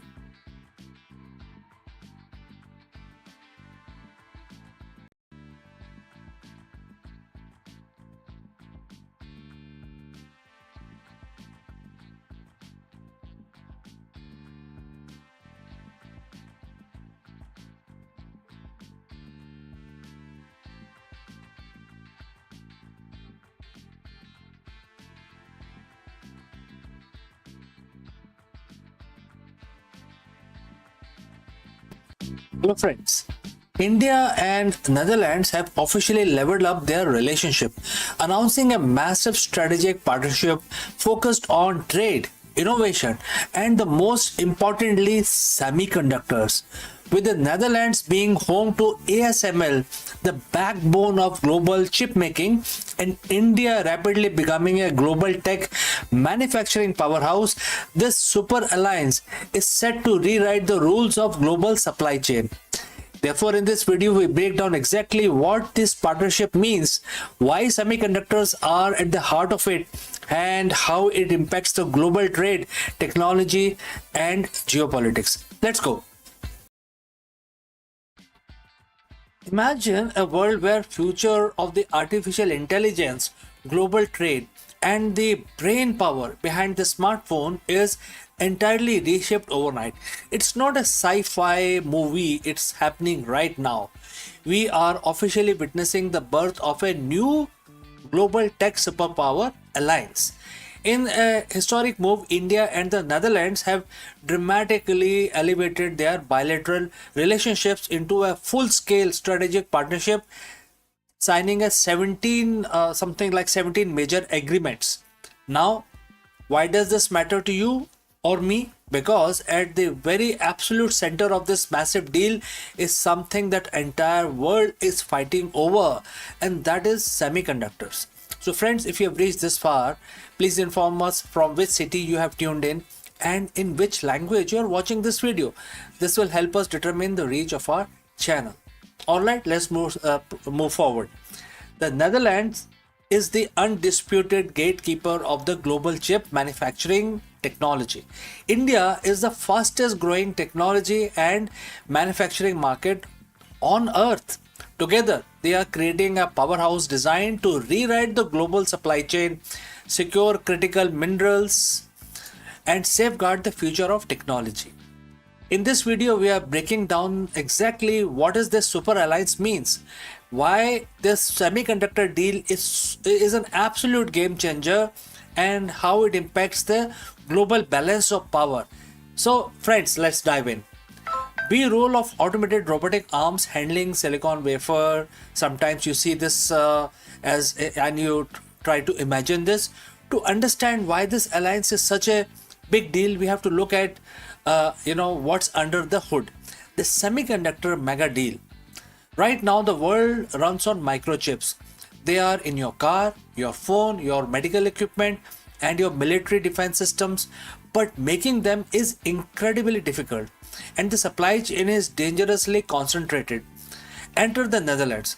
The Dutch house, a tech juggernaut called ASML, is the only company in the world capable of making the extreme ultraviolet or EUV lithography machines required to print the most advanced microchips on earth. Without the Dutch tech, the global tech industry effectively grinds to a halt. Enter India now. Under the India Semiconductor Mission, India is investing tens of billions of dollars to become a premier global hub for chip manufacturing, trying to diversify away from traditional East Asia tech hub, and therefore this discussion going on with Netherlands and more specifically with ASML. During the bilateral talk in Hague, a massive milestone was reached. Tata Electronics and ASML officially closed a monumental partnership. ASML cutting edge equipment and expertise are heading straight to India's first major front, and it is going to complement to semiconductor fabrication plant or fab being built in Dholera in Gujarat.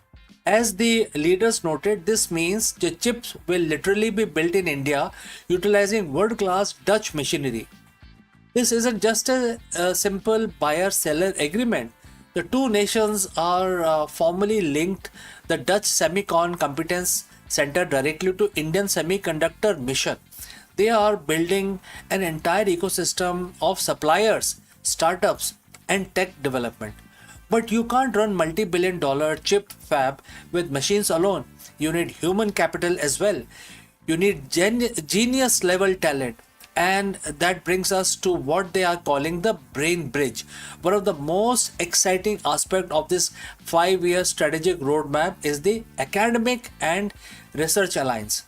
The Eindhoven University of Technology and the University of Twente in Netherlands have signed a comprehensive memorandum of cooperation with 6 of India's absolute elite engineering institutions. The Indian Brain Bridge institutions are the IISc, which is in Bangalore, IIT Mumbai or IIT Bombay, IIT Delhi, IIT Gandhinagar, IIT Guwahati, IIT Madras. This network isn't just purely academics, it is heavily backed by real world technology and giants like NXP, ASML, Tata's, and CG Semi. And therefore, this is a very big deal. At exactly the same time, they have signed a massive mobility and migration cooperation pact as well. What does this mean in plain English? It means significantly easier visa norms, smoother talent pipelines, and expanded long-term partnership and work opportunities for Indian students and tech professionals in the Netherlands. The Dutch get direct access to India's unparalleled pool of software engineers and innovators, and India gets direct hands-on training with the most sophisticated hardware technology on the planet Earth. It's a flawless win-win. While the microchips are grabbing all the headlines, this new strategic alliance actually covers 17 different agreements designed to completely bind these two economies together. Let's look at the major pillar of this deal. First is the critical minerals. You can't build advanced electronics or electrical vehicle batteries without rare earth elements. The two nations have agreed to secure and build a resilient supply chain for critical minerals spanning from exploring to value chain integration. Number two is the green hydrogen roadmap.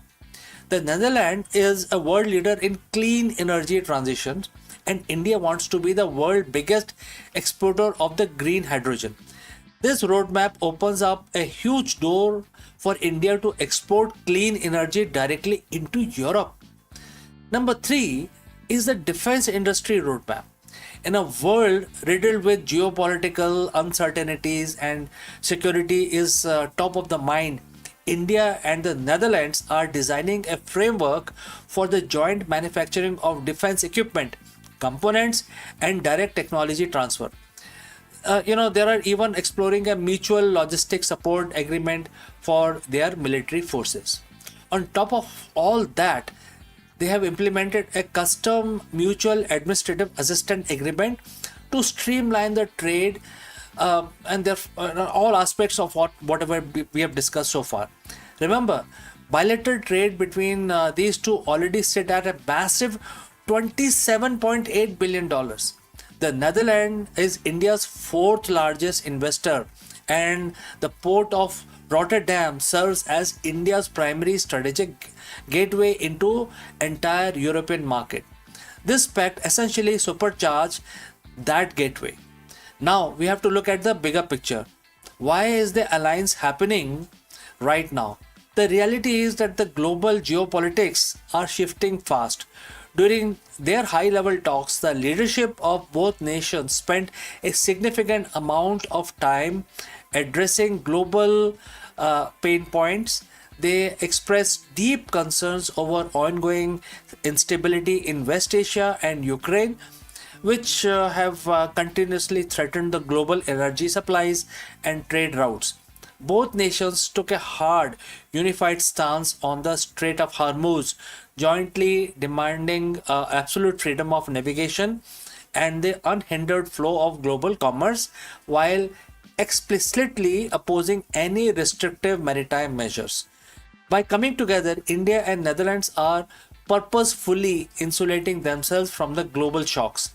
Western nations are actively seeking trusted democratic partners to diversify their tech dependencies away from single source manufacturing countries. This alliance positions India as Europe's ultimate trusted partner for hardware, while ensuring that Netherlands maintains a dominant foothold in booming South Asia market. As the leadership highlighted during this historic summit, this represents a new golden era for India-Europe relationship. It marries the incredible speed and skill of India's economic growth with the world-class innovation and tech expertise of Netherlands. The roadmap of 2026 to 2030 is locked in. The factories are being built, the universities are collaborating, and the microchips are about to flow. The tech landscape is evolving, and this super alliance is driving the change. But now I want to hear from you. What do you think about this partnership? Will this formally establish India as next global semiconductor superpower? How do you think this impact the global balance of tech power? Drop in your thoughts in the comments below, and if you find this breakdown valuable, make sure to smash that like button, subscribe to the channel, and turn on the notifications so you never miss another deep dive into the technology reshaping our world. So friends, thanks for watching, and I will see you again in the next one. Before I go, a word about our affiliate partner. Stop settling for a good enough video. If your built-in laptop camera looks like a grainy mess, it is time for an upgrade. Want to instantly level up your video presence? I like to present the Lenovo Performance FHD webcam. This is a game changer for your desktop setup. Technically, this is packed. It has a very sensitive RGB sensor, very crisp photographs it takes. Also comes with 2 microphones on board, which helps you to record very clear voice in stereophonic format. And these microphones are very sensitive.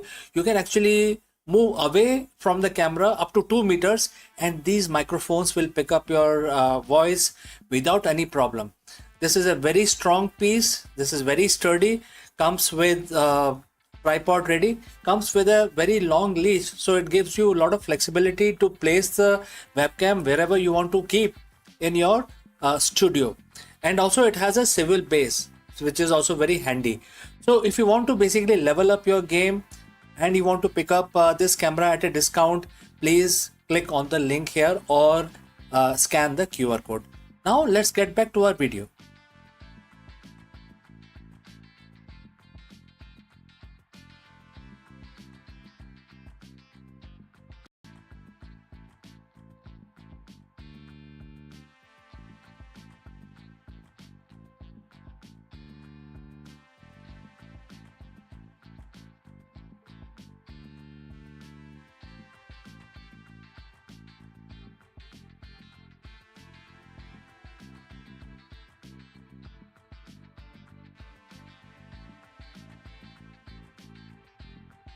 Long before modern medicine built its labs, ancient India nurtured a science of life that saw health as a harmony, healing as compassion. At the heart of this tradition stood Charak, the physician sage whose Charak Samhita became the cornerstone of the Ayurveda. He was not merely cataloging herbs or treatment, he was shaping a philosophy where the well-being of human, animals, and the environment were inseparably bounded. So let's find out more. In the grand tapestry of ancient Indian wisdom, Charak stands as one of the most luminous thread. A physician, a philosopher, and the scientist of the 2nd century CE, Charak is remembered as the principal architect of Ayurveda, the science of life. His magnum opus, the Charak Samhita, is not merely a medical text but a holistic philosophy of health, weaving together the mind, the body, and the spirit, and the environment into a unified vision of well-being. Charak's genius lay in his insistence that health was not the absence of disease but the balance of forces. He articulated the Tridosha theory, which is called Vat, pith and kapha. That means the force of movement and the transformation and the structure derived from the element of the nature. So, as he actually mentioned, it is as a governing principle of philosophy and physiology. So these are not mystic abstraction, but keen observations of how body respond to diet, climate, stress, and lifestyle. In his view, medicines were not about suppressing the symptoms, but restoring the harmony. His philosophy resonated deeply in 2026 when modern medicine increasingly embraces personalized care, preventive health, and integrative approach. So, if you have reached this far, please inform us from which city you are tuned in and which language you are watching this video. This will help us to determine the reach of our channel. So, moving forward, about Charak. Equally profound was Charak's emphasis on prevention. He prescribed a daily regime, that is dincharya, but that's what we call in Hindi. Then the second option he has given, seasonal routine, which is ritucharya, and dietary discipline as the pillar of resilience. He warned against the excess, idleness, and the neglect of nature's rhythm. Today, as the humanity faces epidemics of lifestyle diseases, diabetic, hypertension, obesity, his preventive ethos feels prophetic. And the public health campaign echoes his wisdom. Lifestyle is a medicine and balance is survival. Charak also recognized the inseparability of human and animals. His text include reference to veterinary care, acknowledging that the health of domesticated animals are vital to agrarian societies. In 2026, his vision expand into the modern concept of health, which link human, animal, environmental well-being. Zoonotic diseases, climate-driven epidemics, and ethical debate about animal welfare remind us that the Charak's holistic worldview was centuries ahead of its time. The Charak Samhita catalogued hundreds of medical plants and minerals and formulations. Many of these are like turmeric, neem, ashwagandha. They are now globally recognized for their therapeutic properties. In 2026, the pharmacological and research continues to validate Charak's pharmacy and the kind of formation he actually written in his Charak Samhita, and offering sustainable alternative to synthetic drugs. His insistence on empirical observation and documentation of foreshadows the scientific method itself. Charak's relevance today extends beyond medicine into ethics and ecology. He demanded that physician embody compassion, humanity, and humility and discipline while treating patient as a whole being rather than simply a medical case. So in an era of AI diagnostics and robotic surgeries, his reminder that the healing is a moral duty is invaluable. Technology may augment skills, but empathy remains irreplaceable. So equally, Charak's ecological sensibility feels urgent in the age of climate crisis. He viewed human as inseparable from their environment and emphasizing harmony with nature. The pollution of air, water, and soil is not merely an environmental issue, it is a medical issue also. So his integrated worldview offers guidance for planetary health, reminding us that the well-being of human, animal cannot be divorced from well-being of Earth itself. Looking ahead, the scope of Charak's vision in 2026 and the beyond is vast. Ayurveda is no longer confined to India. It is a part of global movement towards the integrative medicines. AI-driven diagnostics, genetic engineering, and space medicine may dominate headlines, but Charak's principle of balance, prevention, compassion remain timeless. His legacy challenges to ensure that science serve a life, not merely a survival, that medicine heal not only body but communities and ecosystem and of course future. So Charak's voice carried across millennia remind us that health is not a conquest but a care, not a control but a balance. In the quiet wisdom of his verses, we find a compass for navigating the complexities of modern health, a call to remember that healing is both art and science, rooted in the respect of all lives, all living beings. So, when we talk about Charak's vision is never confined to the boundaries of his era. It was a philosophy meant to endure. In his teaching, health was not a privilege but a responsibility. Not a fleeting cure but a lifelong balance. He saw human, animal, and the environment as a thread of the same fabric, each dependent on other for the strength and the survival. The worldview resonated powerfully in 2026 when the challenges of climate change, zoonotic diseases, and the lifestyle disorder demand a holistic response. Ayurveda, as shaped by Charak, is not a relic of the past but a living system evolving along the side of modern science. It is its emphasis on prevention, compassion, and ecological harmony offers a compass for medicine in the age of AI.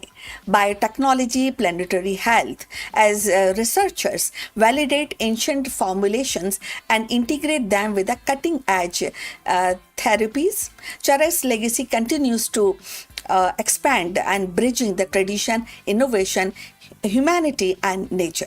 So, again, we will actually understand the story of Charak is ultimately a reminder.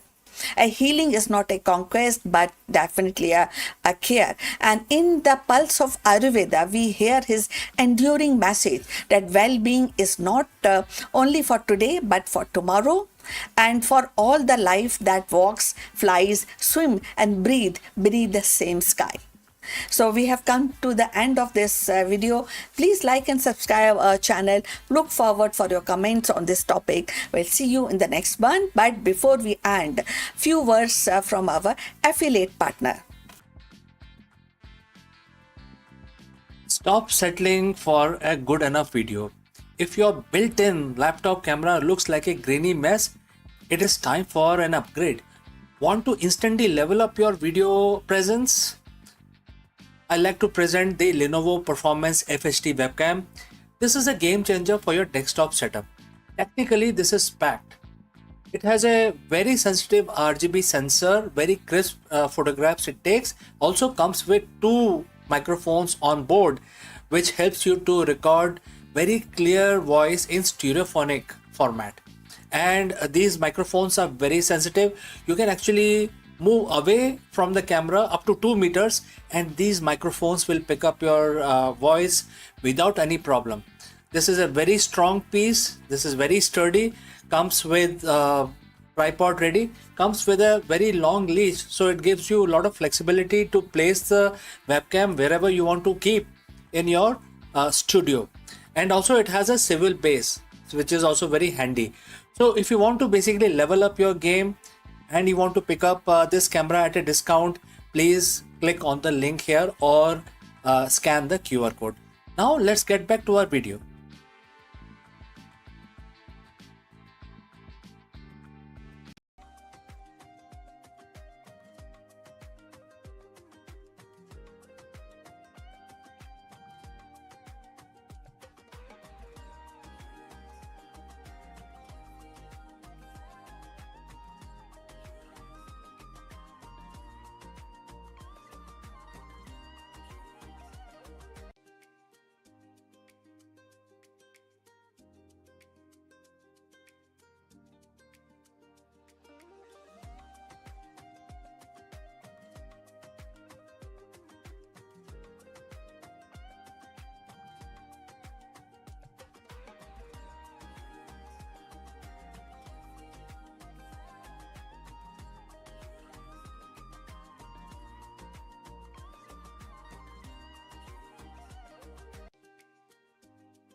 Hello friends.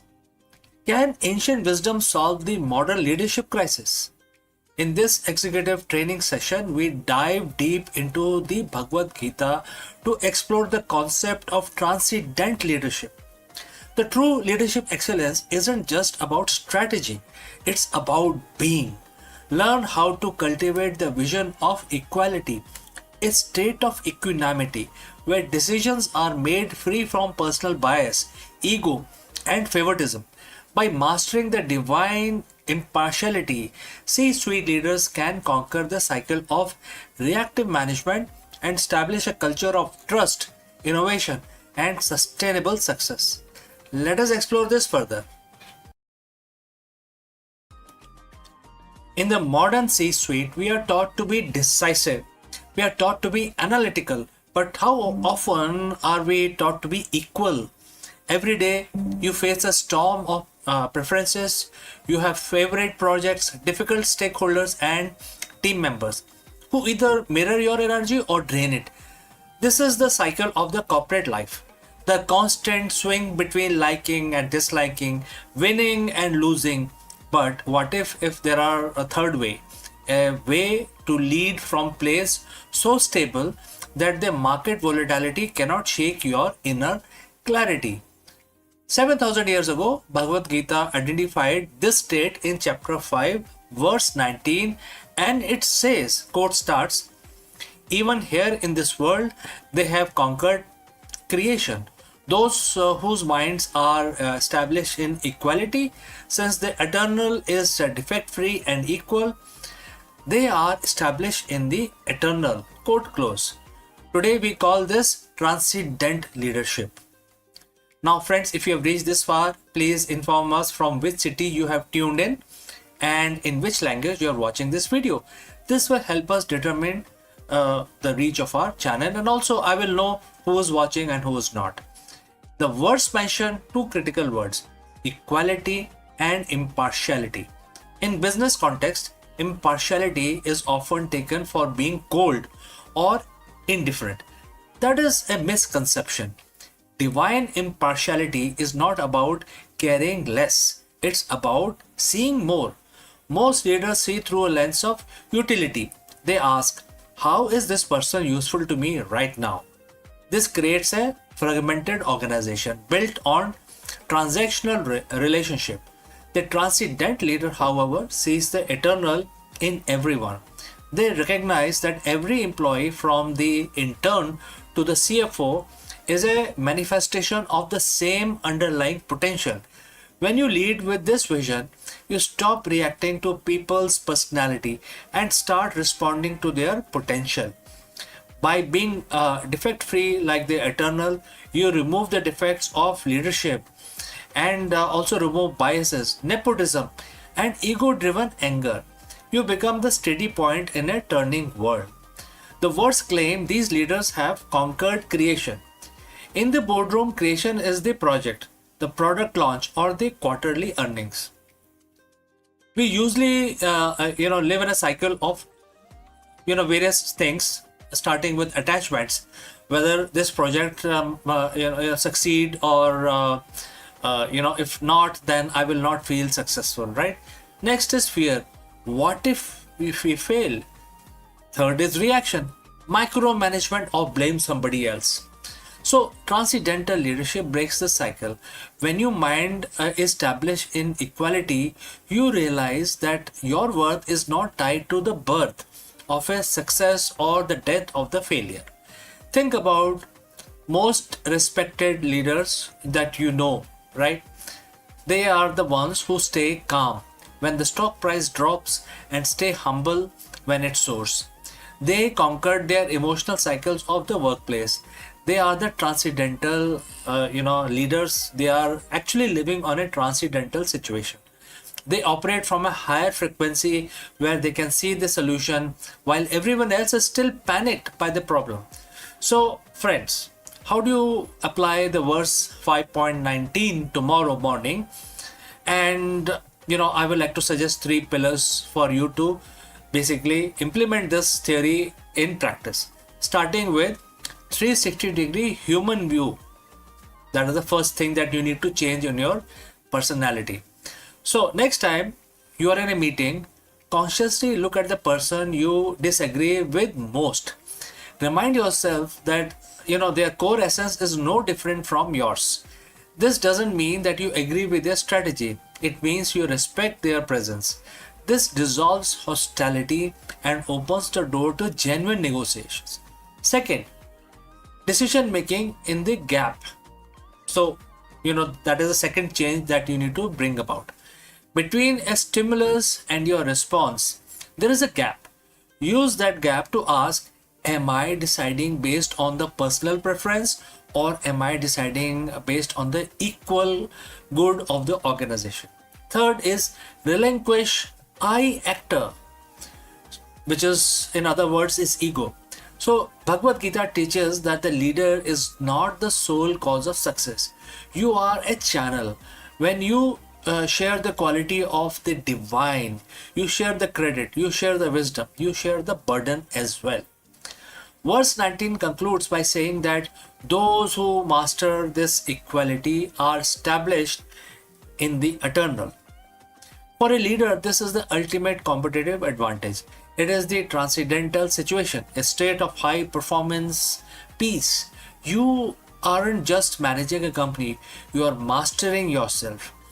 When you lead with impartiality, you don't just build a better business, you build a legacy of wisdom.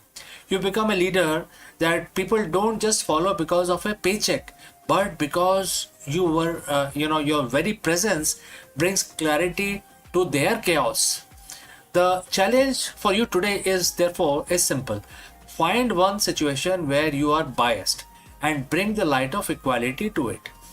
Conquer your inner world, and you will inevitably conquer your professional one as well. So, friends, thank you for your presence and your leadership, and thanks for joining live with me. We have come to the end, but before I end, a word about our affiliate partner. Stop settling for a good enough video. If your built-in laptop camera looks like a grainy mess, it is time for an upgrade. Want to instantly level up your video presence? I like to present the Lenovo Performance FHD webcam. This is a game changer for your desktop setup. Technically, this is packed. It has a very sensitive RGB sensor, very crisp photographs it takes. Also comes with 2 microphones on board, which helps you to record very clear voice in stereophonic format. And these microphones are very sensitive. You can actually move away from the camera up to 2 meters, and these microphones will pick up your voice without any problem. This is a very strong piece. This is very sturdy.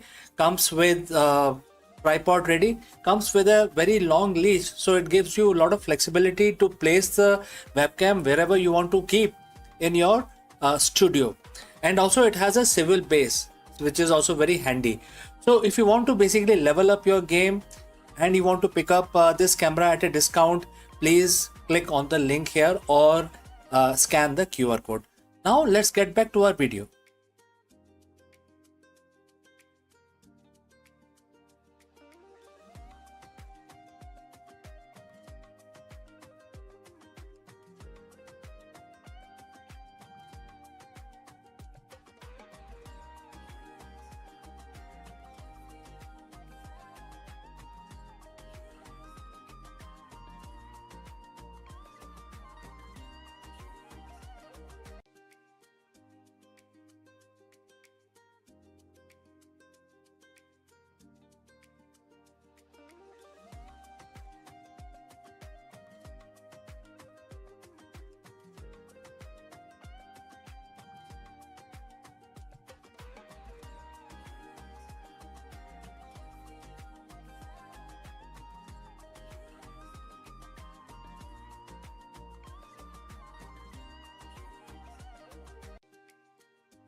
Friends, is the world on the brink of economic meltdown?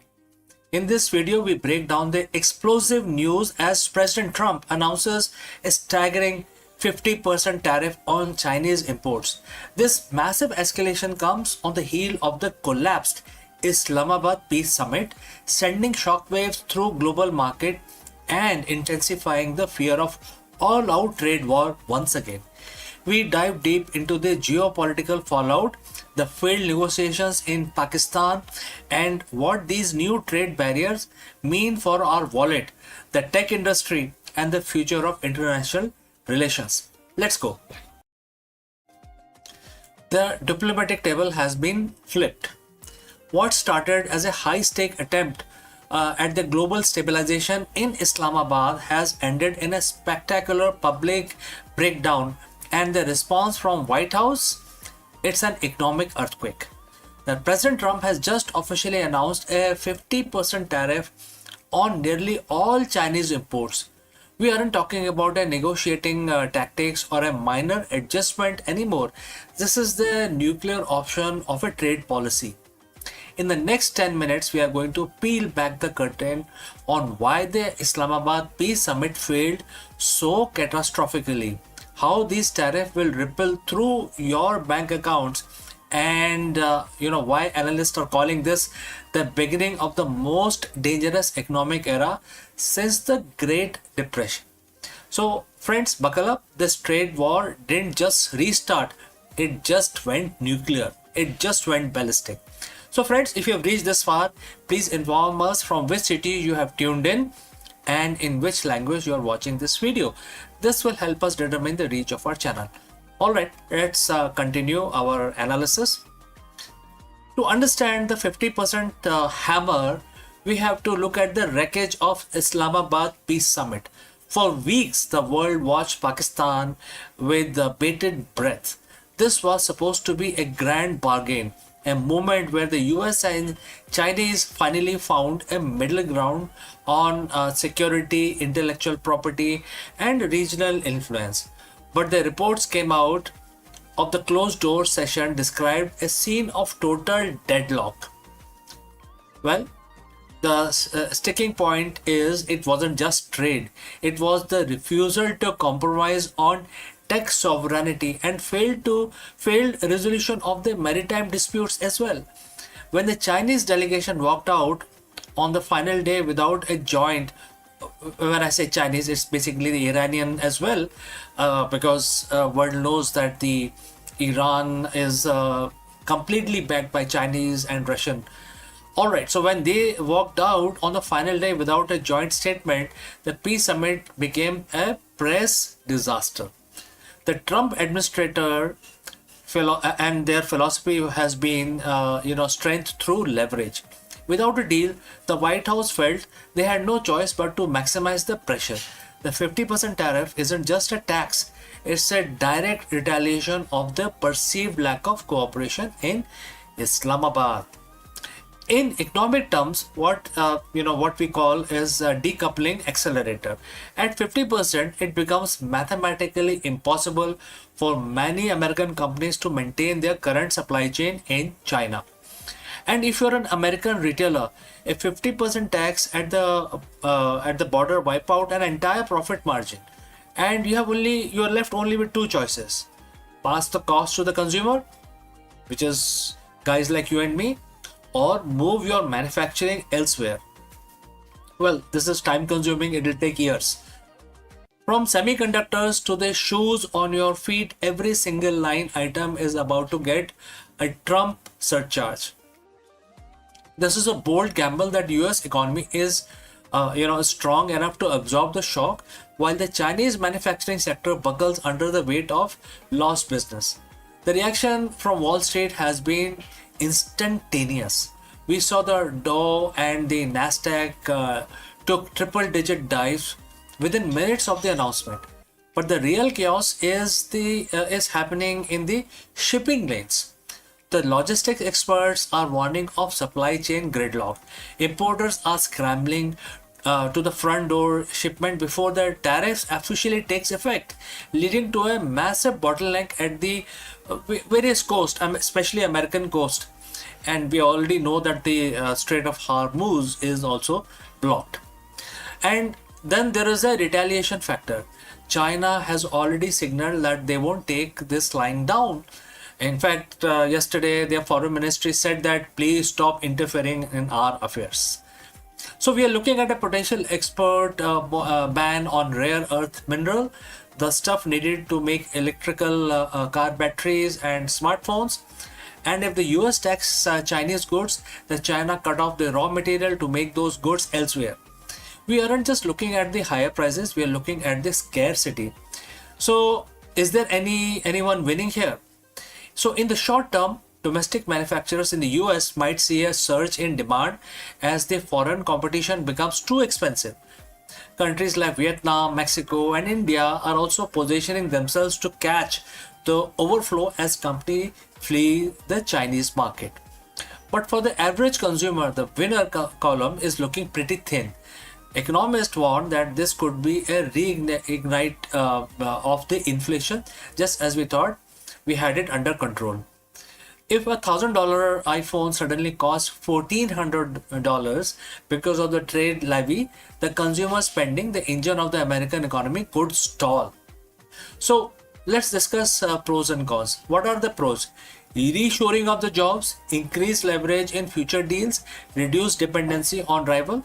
And what are the cons? Higher inflation, stock market volatility, and strained relation with allies who are caught up in different crossfires across the world. So where do we go from here? The 50% tariff is more than just a policy. It's a line in the sand. It signals that the era of globalism at any cost is officially over. We are moving into a bipolar world where you are either in the Western trade bloc or you are not, or you're out basically. The big question remains, will China blink? Or will this trade war escalate into a full-blown economic Cold War that lasts for generations?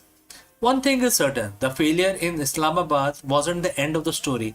It was the prologue to a much more intense chapter in global history. So friends, I want to hear from you. Do you think 50% tariff is the right move to protect the American interest?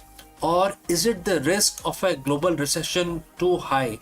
Drop your thoughts in the comments, and after receiving your comments, I will basically start making more analysis in future on the same subject. Don't forget to hit the subscribe button and the bell icon. We are going to be tracking this market reaction throughout the week and keep bringing the analysis to you. Thanks for watching. I am CK and I will catch you again in the next one. Before I leave this section, a word about our affiliate partner. Stop settling for a good enough video. If your built-in laptop camera looks like a grainy mess, it is time for an upgrade. Want to instantly level up your video presence? I like to present the Lenovo Performance FHD webcam. This is a game changer for your desktop setup. Technically, this is packed. It has a very sensitive RGB sensor, very crisp photographs it takes. Also comes with 2 microphones on board, which helps you to record very clear voice in stereophonic format. And these microphones are very sensitive. You can actually move away from the camera up to 2 meters and these microphones will pick up your voice without any problem. This is a very strong piece. This is very sturdy. Comes with tripod ready. Comes with a very long leash, so it gives you a lot of flexibility to place the webcam wherever you want to keep in your studio. And also it has a swivel base, which is also very handy. So if you want to basically level up your game and you want to pick up this camera at a discount, please click on the link here or scan the QR code. Now let's get back to our video.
The biggest question today that we have to tackle is, why does everything exist at all?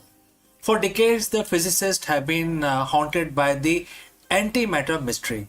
The fact that the Big Bang should have produced equal amount of matter and antimatter, leading to total annihilation and an empty universe.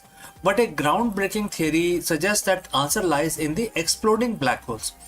In this video, we dive deep into the world of primordial black holes, PBH, tiny high energy black holes formed seconds after the birth of the universe. Unlike their massive cousins, these tiny titans don't just sit there, they evaporate through Hawking radiation, eventually ending in violent explosions. We will explore how these cosmic firecrackers may have tipped the scale, creating the slight excess of matter that allowed stars, planets, and humans to form. Let us explore this further. Friends, what happens is that everything eventually fall into black hole. If you go very close to the black hole, you will see that the black hole will actually pull you in and then devour you, spedify you, and really bad thing happens to you. Your energy is sucked out and becomes part of the black hole. And so scientists used to wonder, what will happen to black hole. Are they eternal? And it turns out that the Stephen Hawking said no, they are not, because they are also radiating, and that radiation, very minute radiation, very faint, is now what we call the Hawking radiation. Well, this video is not about Hawking radiation, but the important part is that even black hole, which are the biggest sucker of the universe, also radiate, and therefore if they are radiating, that means their mass is going to reduce eventually, and then they will have to completely evaporate. However, black holes don't go out simply evaporate. When they come to the minimum size that they can have, there is a internal pressure, or the pressure of the vacuum, because of which after crossing that threshold, I mean, they have the event horizon, but they also have a minimum size horizon. Once they cross that, they simply explode. They cannot, the inward pressure cannot hold, and it evaporates or explode instantaneously, and the energy is released back into the universe. And that is what may have caused the extra matter that we see, the energy released after exploding of the initial black holes. So now scientists have debated, and they have agreed upon that when the universe formed, there were trillions, gazillions of the primordial black holes formed. These are microscopic black holes, and they are very small as a proton, but they have a mass equal to a moon. So they have still very strong power. They can pull things towards them. They can devour everything, but they're quite small, very difficult to detect. And since they are small, that means their time came before our solar system took birth.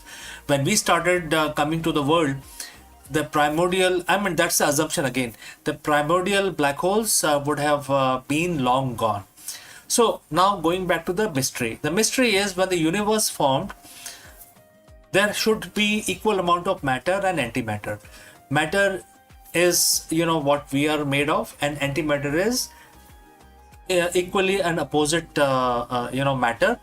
And when these two guys touch each other or come close to each other, they completely annihilate into a pure energy. So now we know that there was equal amount of matter and antimatter was formed in the initial first day of the universe, and then after some time the matter antimatter came close again and annihilated, and therefore there was a second bang. And we now know that the second bang really happened, and then it was still in the very early stages of the universe formation.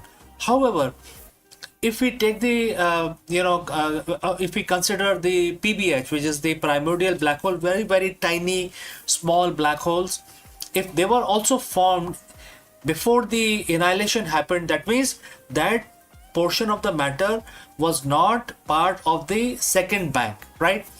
That means the second bang happened, the matter and antimatter collided and exploded with releasing a lot of energy into the space. However, the PBH were out of this explosion, and they evaporated, releasing a lot of matter. And that is where the mystery of why we do not see antimatter in the space. Whatever we see today using our very advanced telescope, we don't see anything made of antimatter. We see everything made of electrons, protons, neutrons, atoms. All of this is matter, and we don't see. Although we can make antimatter in the laboratory, but it does not last because it's very difficult to hold the antimatter. It will mix with matter and annihilate in pure energy. Nothing is left. It's a matter antimatter explosion is the best explosion, best release of energy, because there are no byproducts out of that. Pure energy is released. So when we don't see antimatter in the universe naturally occurring, that gave rise to the mystery, and that is what we are discussing today. What happened to the antimatter and why we exist at all? I mean, when matter and antimatter were produced, and then the second bang happened, then from where this matter remained in the universe, of which we are all made of, all the stars in the heavens, all the planets, all the living beings are made of matter. So scientists are now saying that the PBH may be responsible because PBH would have survived the second bang, and then later they evaporated, releasing the energy, which then condensed into matter. And there was no question of antimatter, that energy condensing into antimatter. And that is why, if this is true, well, it is very difficult to prove or disprove this, but if this is true, this explains why we exist, why the universe exists, why stars, why the physics exist, right? So this is something which I wanted to discuss in the universe section today. If you have any thoughts, any comments, please share those in the comment section below. Thanks for joining live, and I will catch you again in the next one.